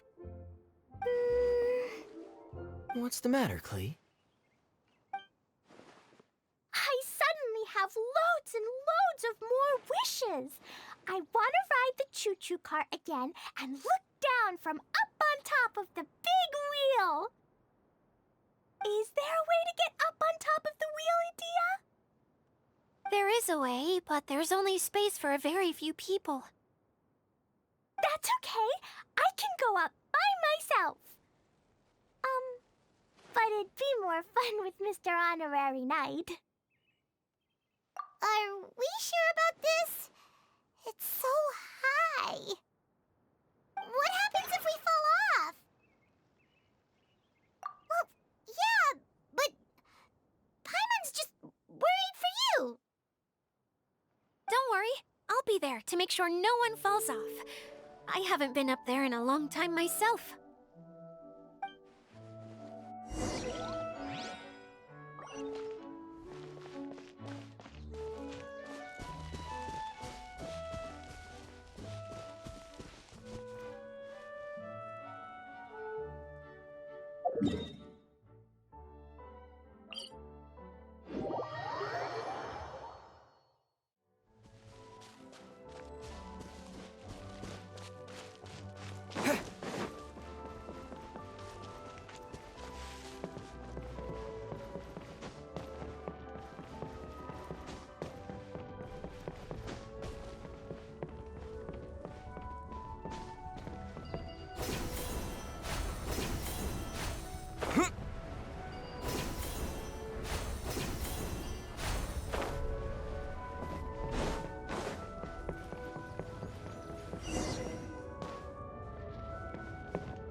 Wow! So high!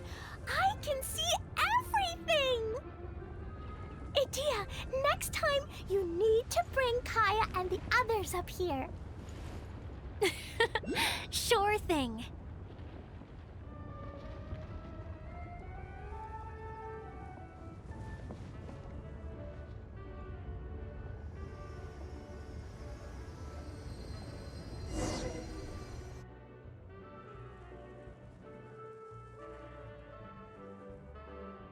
Whenever people have to leave this domain, I like to come up here and spend some time alone after I've seen them out.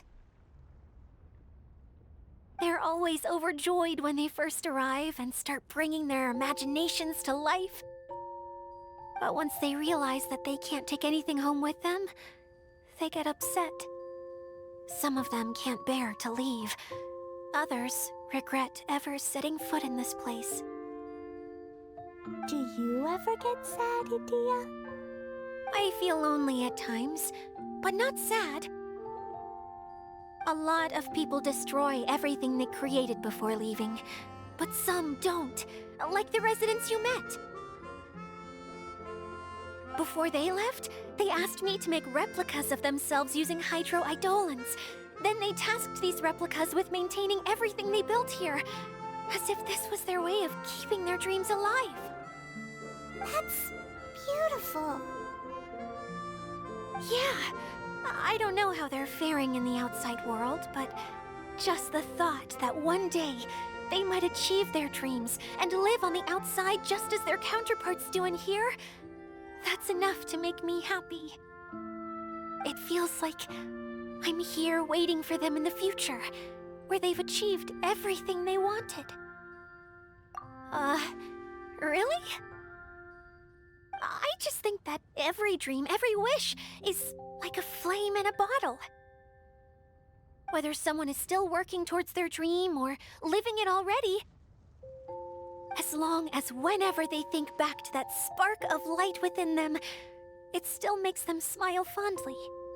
That's all it takes. Well, I feel super happy right now. Then I guess I finally paid Alice back after all these years. Funny to think I've been in the middle of a desert this whole time. It's just a giant muddy swamp to me. Time for Paimon to give you a nickname! Mud Fairy! Watch out for Idia the Mud Fairy! How dare you mock me! Roar! I'll gobble you up in one mouthful! Oh. I'm still embarrassed to have shown you my uglier side, but I'm glad the Valorium Mirage is up and running again. This place is going to be bustling with activity again soon enough. I hope you'll take some time to enjoy yourselves. Yep, I want to get everyone together for one last ride on the choo-choo cart.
Start at our village and take a slight detour.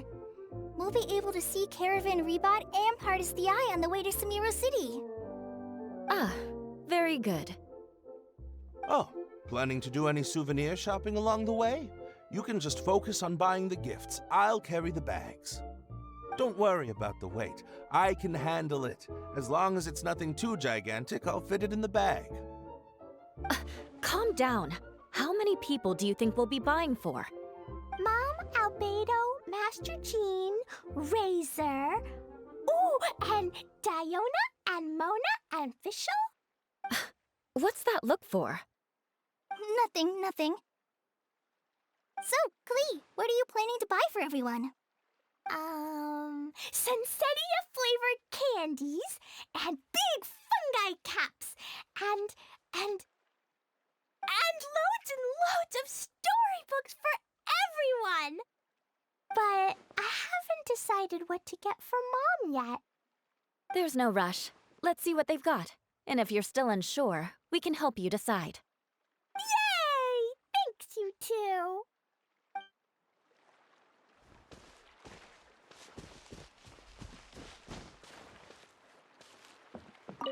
You don't plan on taking the shell back with you, Miss Sangonomiya? No. I think it's better if it stays here, with Daiya.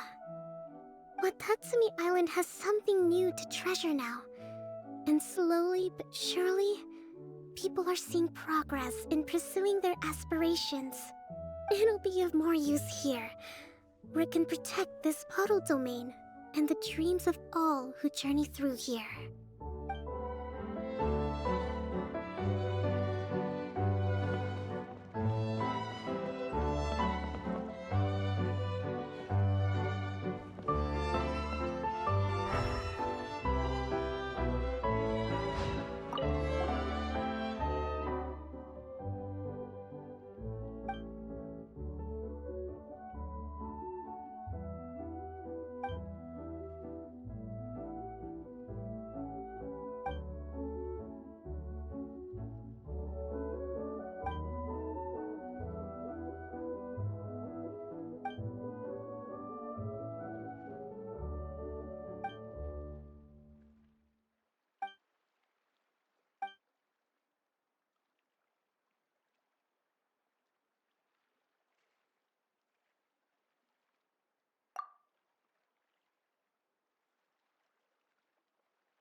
Is this an answer from this world?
Stabilize!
Propagate!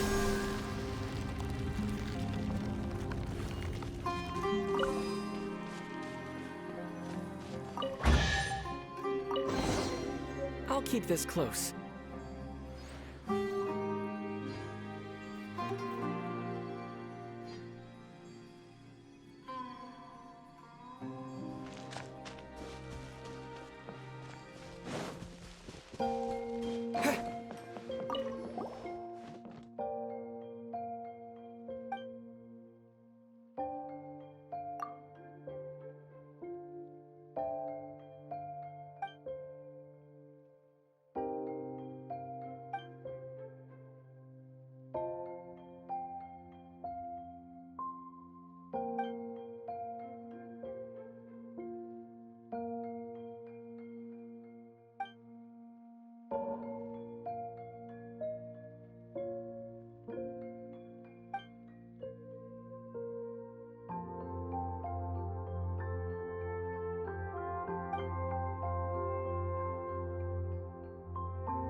A reward on the road.